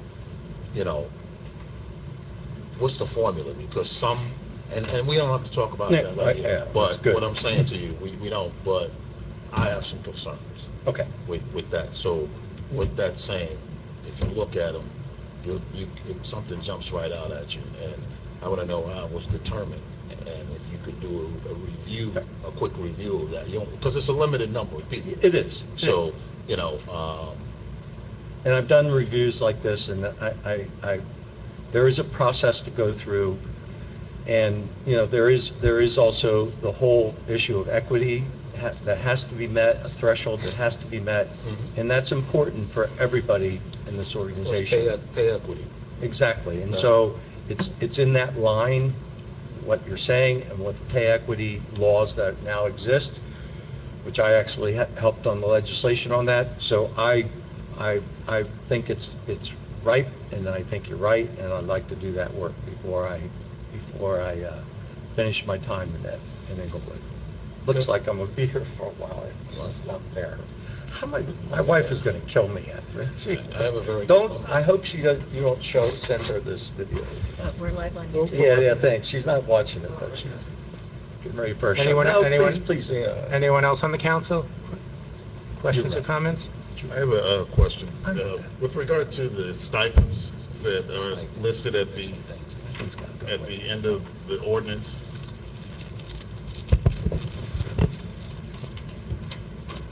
I'm not totally sure that, we've gotten explanations of what the stipends all represent. Some of them are self-explanatory, but, not everything is. And, whether this passes or not, let me just ask this. Were these the numbers in the last ordinance? The stipend numbers on the second page? Yes. Okay. Generally, stipends don't change. So, right. So I think one of the asks also was define what the stipend means. Oh, okay. You know what I'm saying? Got it, yeah. Sure. That's what, so we know. There's limited flow of information. So, transparency is, we're struggling. Okay, got that. That's it. Okay. Roll call? Okay. Councilman Kopp? Yes. Councilman Hamer? yes. Councilwoman Marin? Yes. Council President Rosenzweig? Yes. So we'll now move to ordinance 22-08, an ordinance amending ordinance number, sorry, I'm reading it for you, 11-10. Is that okay if I read it? All right. So, Bill, this is the Flat Rock amendment? Yes, what this does is transfer $73,924 in unused funds relative to Flat Rock Brook capital budget improvements to the Jones Road restoration project. So it's not additional money, it's a transfer from an ordinance from a number of years ago that was unused. Thank you. So I now open the public hearing concerning ordinance 22-08. Anyone from the public who desires to be heard or ask questions concerning this ordinance will be heard at this time. Okay, I'm now closing the public session on ordinance 22-08. Do I have a motion to approve? So moved. I'll second it. Any discussion from council? Okay, roll call, please. Councilman Kopp? Yes. Councilman Hamer? Yes. Councilwoman Marin? Yes. Council President Rosenzweig? Yes, so that's approved. So now ordinance for first reading. We have to read this by title? I could if you'd like. What's the rule on that? Either me or you can read it. You can, it's a long one. Okay. That's big words, I don't want to do it. All right, if you can't hear me, let me know. This is bond ordinance amending bond ordinance number 19-10, finally adopted by the City Council of the City of Englewood in the County of Bergen, State of New Jersey on August 20th, 2019, and entitled Bond Ordinance Providing for Various 2019 Capital Improvements by and in the City of Englewood, in the County of Bergen, State of New Jersey, appropriating $10,125,000, therefore, and authorizing the issuance of $9,642,854 in bonds or notes of the city to finance part of the cost thereof, to decrease the total appropriation therein to $5,125,000, to decrease the authorization of bonds or notes of the city therein to $4,642,854, to decrease the grants therein to $125,000, and to amend the description and other provisions therein. It's a long time. So they have so obviously this is the library grant match, which isn't going to happen, as we discussed earlier. So is there a motion? So moved. Okay. Is there a second? Second. Roll call, please. Councilman Kopp? Yes. Councilman Hamer? Yes. Councilwoman Maren? Yes. Council President Rosenzweig? Yes. So we will have the public hearing on this on July 5th, 2022, which is the next meeting for this. Okay, so now we have the consent agenda. Is it just this up to 170A? Yes. Okay, so this is 165, 166, 167, 168, 169, 170, and 170A. So if anyone from the public has any comments on these, do the math here, 7 ordinances, resolutions, please come to the mic. Okay, I will close the public comment on the consent agenda. Does anyone want to separate any one of these, maybe 170A? Yeah. Okay, so we'll first have a vote on 165 through 170. Move to adopt by unanimous consent. Second, roll call on 165 through 170. Sorry, catching up. Councilman Kopp? Yes. Councilman Hamer? Yes. Councilwoman Maren? Yes. Council President Rosenzweig? Yes, so those pass. And now if there's someone like to introduce Resolution 170A commemorating Juneteenth for the year 2022. So moved. Second.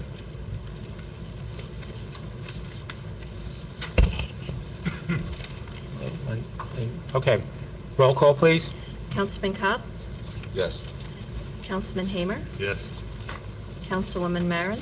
Yes. Council President Rosenzweig? Yes. We will now move to bills and claims. So do I have a motion to approve bills and claims? So moved. Second, any questions for Mr. Kaufman or Mr. Watkins regarding bills and claims?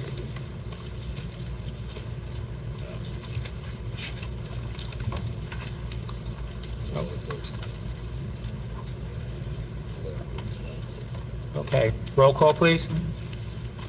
Councilman Kopp? Yes. Councilman Hamer? I vote yes. Councilwoman Maren? Yes. Council President Rosenzweig? Yes. Okay, thank you. So we now have communications from the governing body and city manager. Mayor Wild. Thank you. Good evening, everybody. And for those watching this on YouTube, it's good to be back in the chamber here.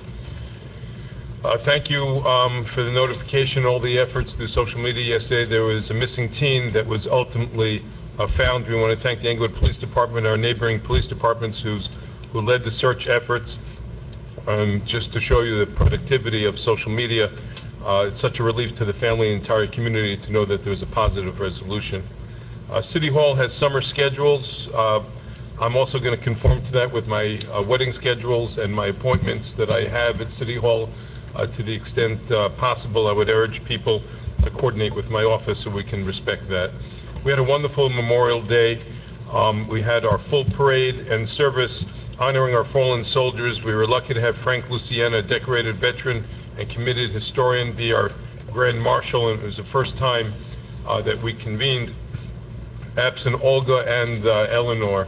I hope that we did them well as well. There was an election this last week in the city of Englewood. We want to congratulate Mr. Wilson, Dr. Wisotsky for their success. There's another election in November. Make sure that people study the candidates, get to know your council representatives as well. The Women's Rights Information Center had its annual dinner honoring members of the community for their service and their advocacy in light of the national dialogue surrounding Roe v. Wade and the possible drastic federal laws and changes. It's so important that we support them for their leadership. And as America faces these threats to our liberties, we all have to be there. There have been several bear encounters and sightings in the city. Please discontinue use of bird feeders and take extra precautions not to leave children or pets outside unattended. There were also many car thefts and break-ins, including on my block just last night. Again, foolishly, people are leaving doors open, the fobs to their car. Make sure it's secure and locked. The Bergen County Prosecutor's Office and the Police Department are aggressive. The Ring cameras investigations are underway, but we can do something to take a bite out of that. We had Englewood Pride this last week, the 4th annual Pride event celebrating Pride Month in June, showing the LGBTQ plus friends and neighbors our love, our solidarity. We want to thank again Out at NBC and Blue Moon Cafe and the usual suspects as they are. They came forward, continuing to show our pride. It's not just that day, but through the entire month, but year-round, making Englewood an example of acceptance and love to other communities that can emulate. We have the fireworks, ladies and gentlemen, inviting everybody Wednesday, June 29th, beginning at 7:30. I want to thank Englewood Health for sponsoring this important event, bringing our community together. They stood there in solidarity with our first responders. They stand there as we try to beat that social distancing and celebrate nation. May God bless our city. I wish everybody a wonderful summer. Mr. Cott? I'd like to thank everybody for coming out tonight. Obviously, you can see that there are different viewpoints about the city budget, but I think it's a healthy exercise when we can talk about it and flush out what the issues are. Obviously, from the public, there's concerns about the flooding and the results of either and the impact it's having on the city, and I expect to have more transparency, but also folks need to get out on the ground and walk around and see what's going on. So that's what's important. The other thing is I'd like to congratulate all of our graduates throughout the city of Englewood, the kids that are moving up, the ones who are graduating. Congratulations on that. That's a tremendous accomplishment, and keep looking forward. And what I'd like to do is also talk about what we need to do as a community to come together, to work together, and because we have a lot of problems here in the city of Englewood, and I think it's important that transparency will help us get through some of these problems. But it's the mindset, and everybody has to feel that they are a part of it and they need to participate. I was quoted, and I got a comment from one of the council members who said I got my information off the corner. Well, I can trust that information that I got off the corner, because I know it's important and I know people care. I meet people where they're at, and we have to meet them where they're at. I think it's important, and it became evident when Ida hit who does what and who's on the ground and who's available and who is accessible to people. I appreciate Mr. Watkins for wanting to address some of the concerns that myself and Councilman Hamer have. We will hold Mr. Watkins to that, because he said that he's going to get those things done. So I appreciate that. And I think it's important that people understand that, we should advocate for all, not for some. And we should make it, the fair workplace for everybody. We want to retain the workers that we have, and the ones that we have, we want to make sure everybody's just treated fairly. So we want to make sure that, and that was my concern, and that's why I voiced it based on my review of the numbers. So I thought that that was important to have it that way. And lastly, I just want to commend Jabari Society. Now they're having, I believe this is their 10th Juneteenth celebration. They had an interruption because everybody knows COVID. Joe Hoyle and our candidate-elect Kevin Wilson, these gentlemen have been spearheading this effort. And it starts this Thursday, I believe, Thursday to Sunday. There are going to be some special speakers that will be attending on Saturday at the parade. So come on out. Starting Thursday night, I believe they're having the flag raising. There'll be some speakers there as well. And I think it'll be a good time where people can start to get out. And they raise money to give book supplies and scholarships for kids, so it's just not they're making any money or anything like that. So I think it's important, and it was important enough, and it's an achievement that President Biden thought highly enough to recognize. So I thank him for that. And again, I want everybody to have a healthy, safe summer, because before we know it, we'll be at the fall of the year. But Mr. Watkins, as long as you're here, we're going to have you work for us. And Yes, sir. Get ready, put your sneakers on, because You are. there's a lot of work to do here, and a lot of people are feeling that they haven't been treated fairly, and we want to change that narrative so people understand that we care about everybody. And you know, I want you to be a part of these meetings because you know somebody mentioned about development and all that, and you know, the Fourth Ward has been overdeveloped. We got to rest our case on that, and there'll be differences of opinion, but if you live in the Fourth Ward, the opinion is overdevelopment. So you know, I think that Inglewood needs to be smart about development, and I have this conversation with anybody at any time going forward, but I think that we have to assess that, because the problem is, Mr. Watkins, I will ask you one more thing, is make sure we study our infrastructure. That's given us some problems there, so thank you. Ms. Mara?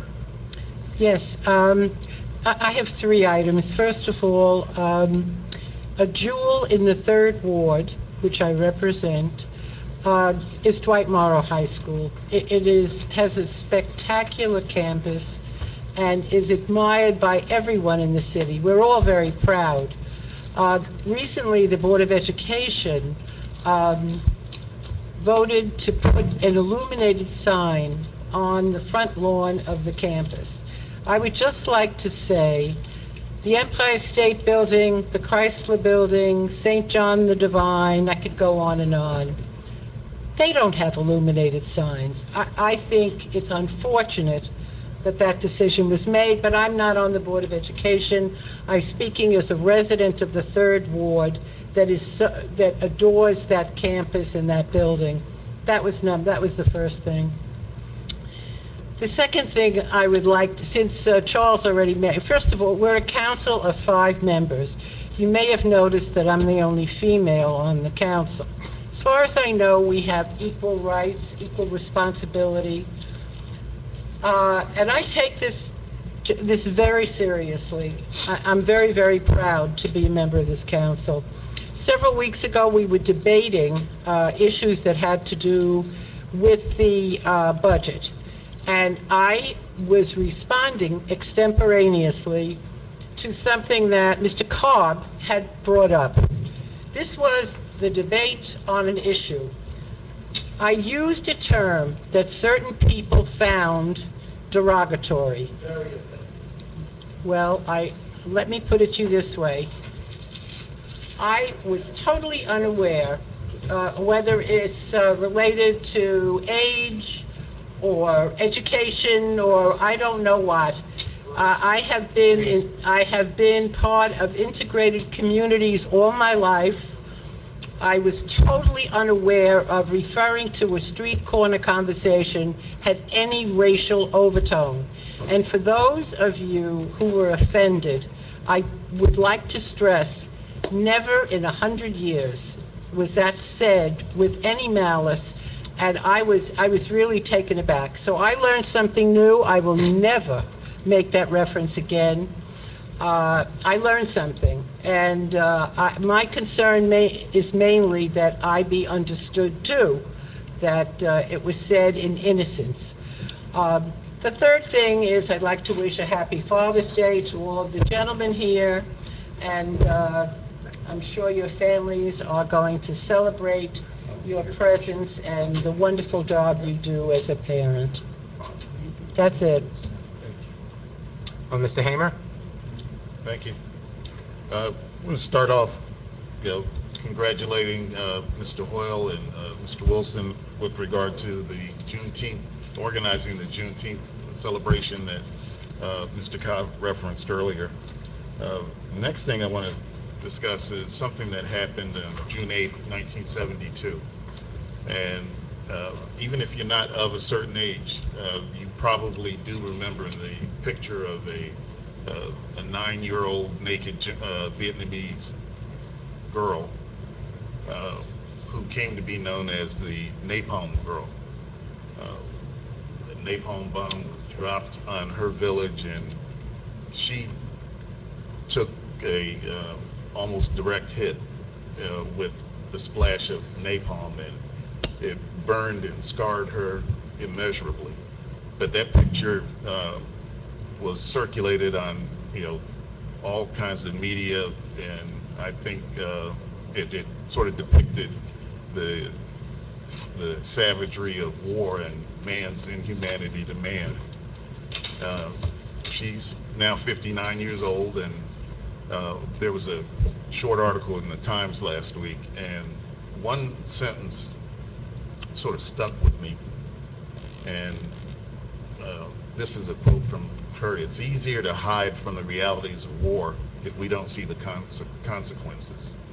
So I'm not trying to liken that to Englewood, because this is not about war, but it certainly is applicable when we discuss the ravages of the flood that we experienced back in September. And until we connect the assessment and do the assessment of what took place in this city and how it's impacted the residents of Englewood, it's awfully difficult for everybody to grasp exactly what it meant and the consequences of that water and the speed that water traveled across this city, and how it wound up in many basements, and not everyone was affected the same way.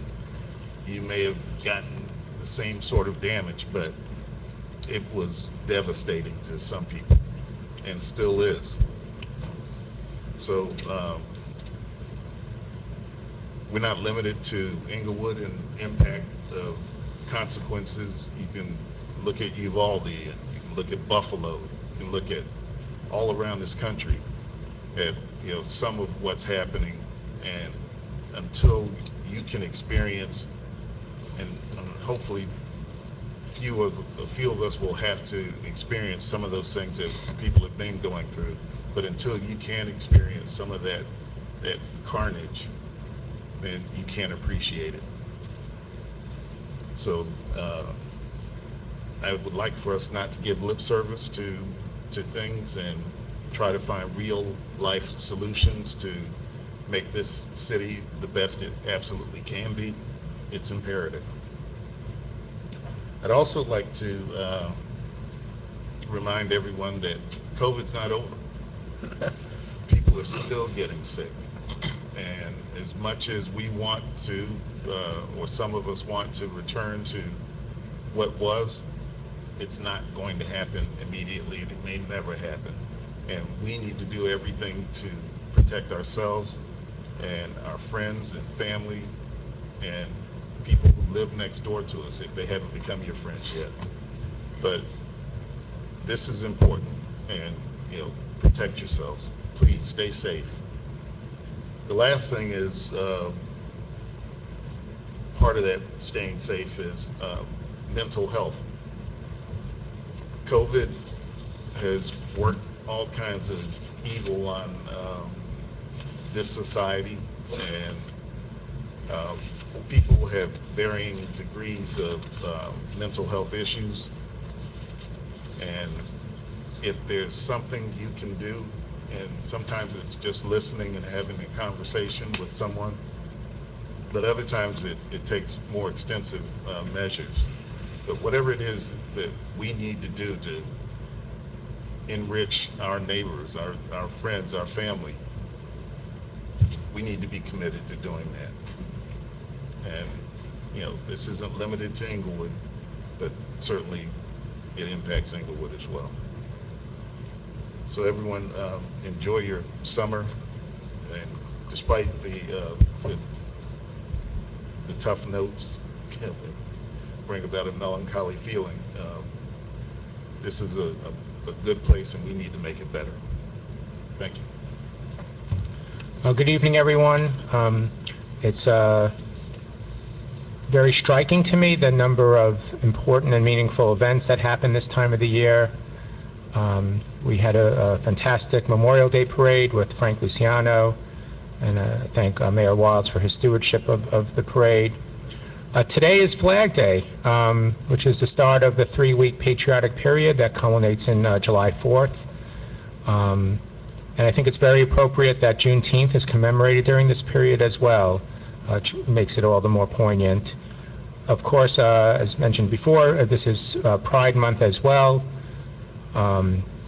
which again is very important for a significant portion of the community and for the entire community for LGBTQ plus members of the community to know that they are part of us and to celebrate their inclusion.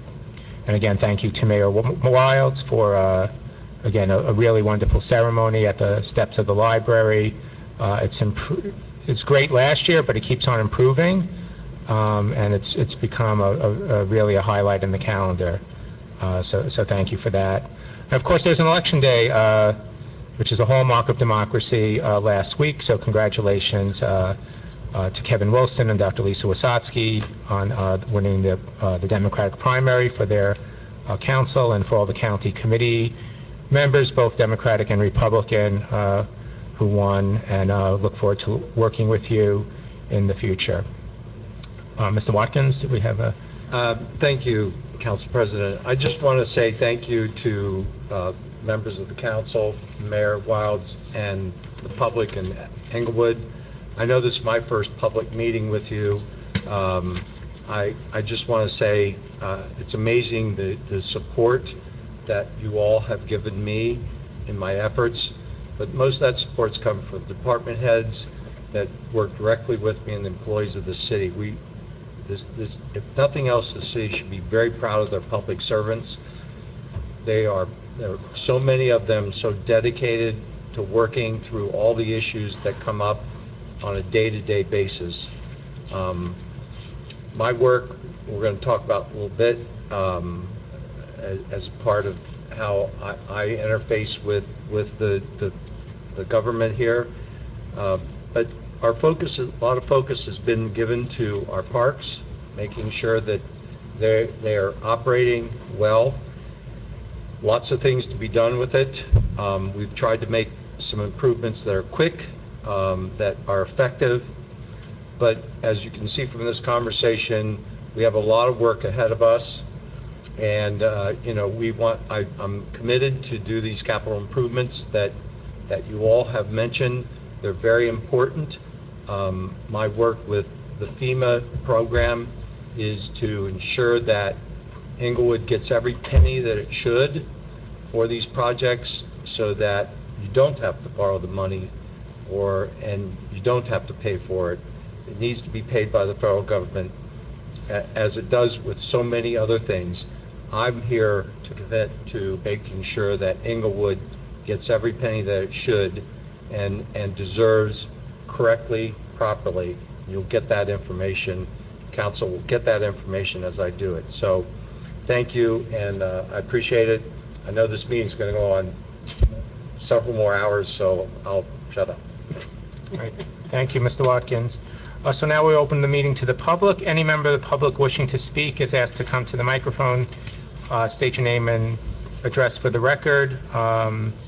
and everyone has 2 minutes to speak. Good evening again, Chris Cagliardi, 165-D West Street, Englewood, New Jersey.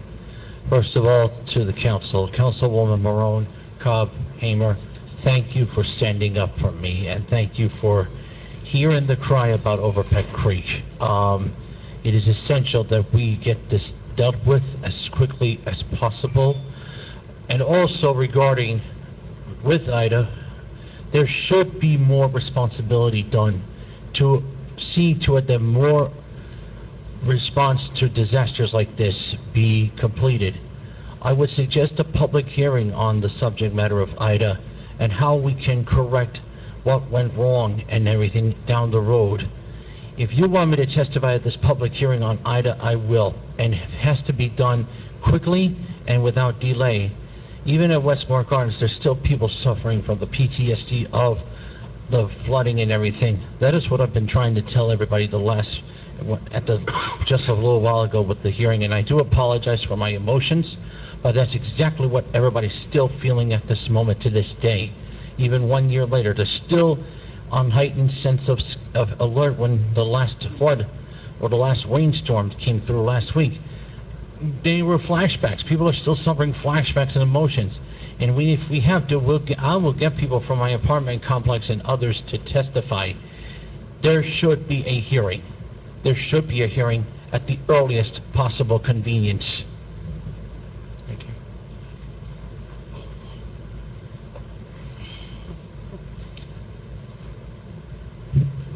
Ricardo Roby, Englewood, New Jersey. In one of my most favorite speeches from John F. Kennedy, the president versus the press, John F. Kennedy said, an error doesn't become a mistake until you refuse to correct it. Judith Marin wasn't the only one that made detrimental statements that night. Also, Ken Rosenzweig, you said something about the 70 municipalities in Bergen County, and in essence, you tell people, if you don't like it here, go someplace else, okay? You guys have an obligation to the citizens, and that wasn't an apology, Judy. That wasn't an apology, okay? I mean, I sat here, and people was very offended by what you said. I didn't hear you say sorry to Mr. Cobb, and he deserves an apology, okay, for what you said. That was very insensitive and intolerant. But you people are getting ready to make another error. I was looking on the League of Municipalities, and you're looking for a new municipal court judge. You're going to make a big mistake, okay? You say this person has to be a resident of Englewood, but from what I understand, the fix is already in, okay?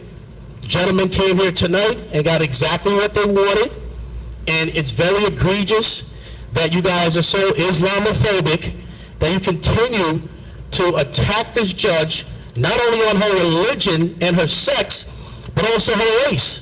And there's backroom deals, including people like Charlotte Bennett Schoen, that have put their 2 cents in it to make sure that the vote is swayed to prevent the judge from sitting back up on the bench, who's done a wonderful job here in this community and represents all the people of Englewood. Okay? So we need to start talking the talk and walking the walk. I see it with my own eyes. Okay? East Hudson is a priority. West Street is a priority. It's because of who lives there. Okay, they can't be special people in this world when everybody feels special about their problems and their concerns. We all live here together, and I'm sick and tired of coming here and seeing where everybody else gets their way. Lastly, Juneteenth, I wonder if the DPW is going to get off. I need an answer to that. And I see Michael Cohen is not here. I guess he's fighting inflation with the gas price and the tolls going back and forth to New York.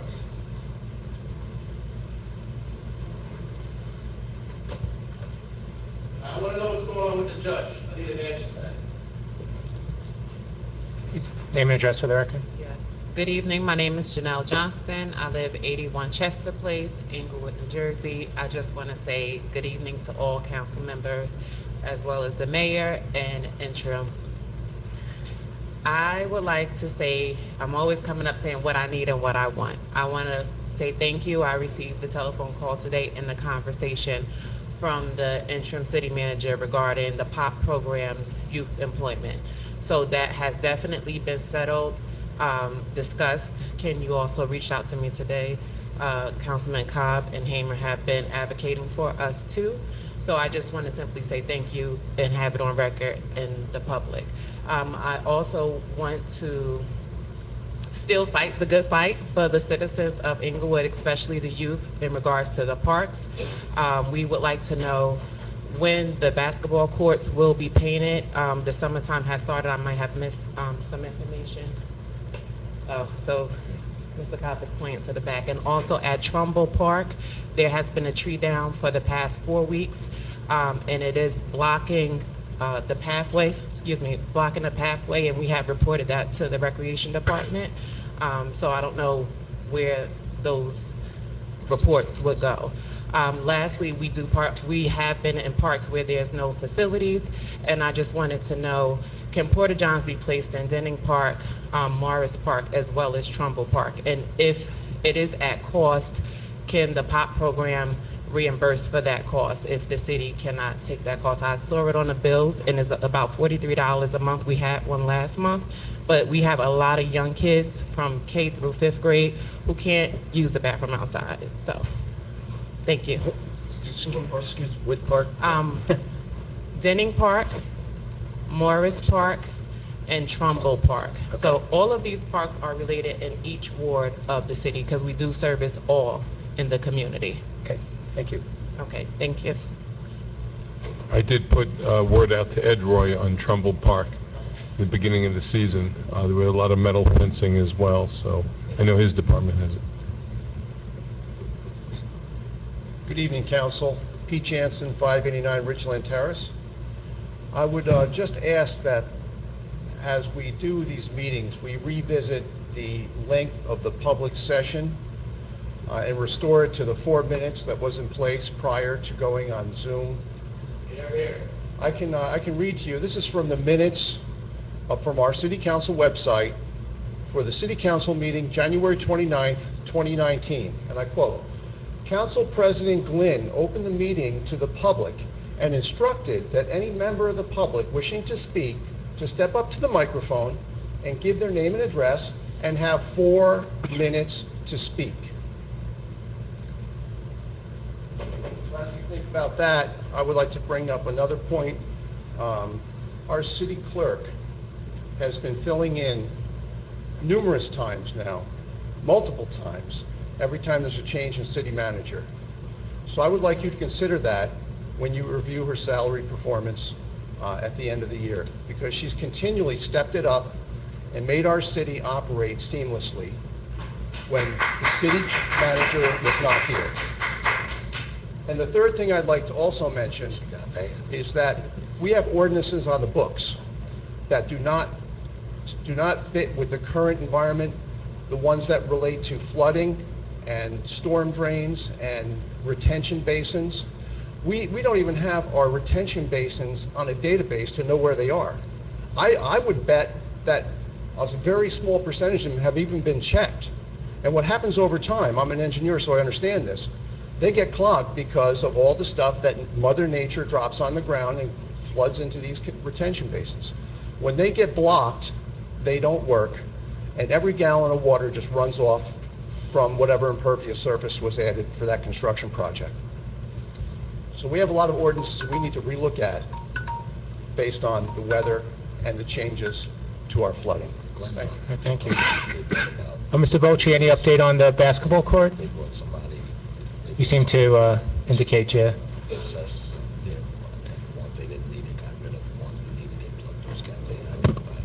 I spoke to the vendor regarding it. He ordered the paint. As soon as it comes in, he will be attacking the basketball courts.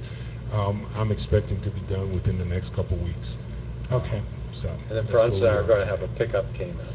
Franz, I got, throwing the first ball up. Yeah. You know what I'm saying? I'm not going near a basketball court in my condition. Okay. So we now close the public session.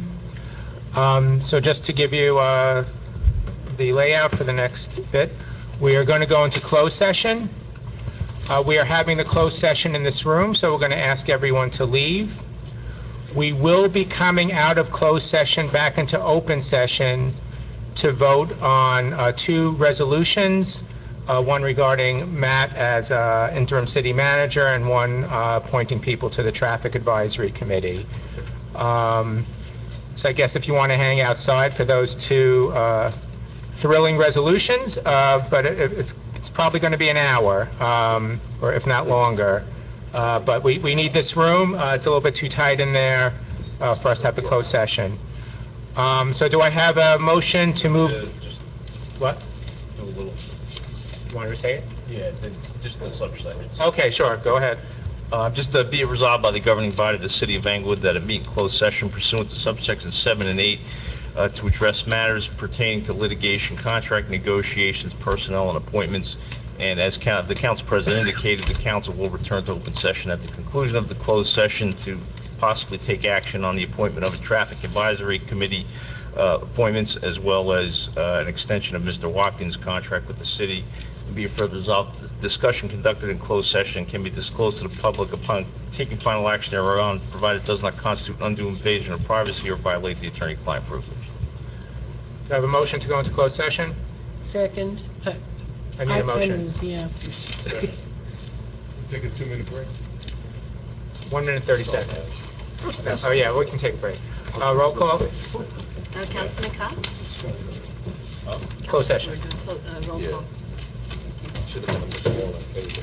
Councilman Hamer? Councilwoman Marin? Councilwoman Marin? Ms. Judy, closed session, yes? Yes. Council President Rosenzweig? No, okay, yes. So that passes. Thank you, everyone, if you don't come back for the next session. We're going to take a 5-minute break.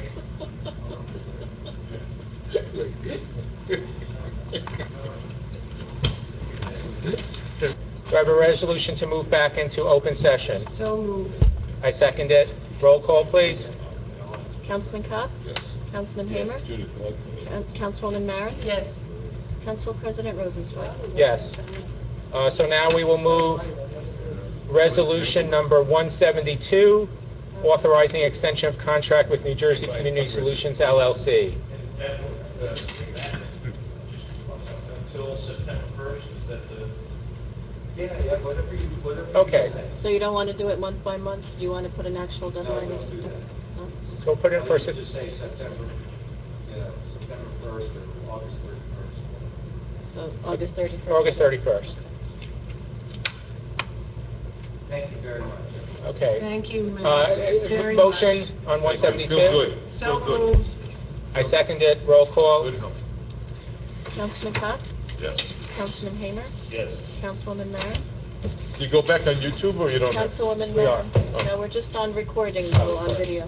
Councilwoman Marin?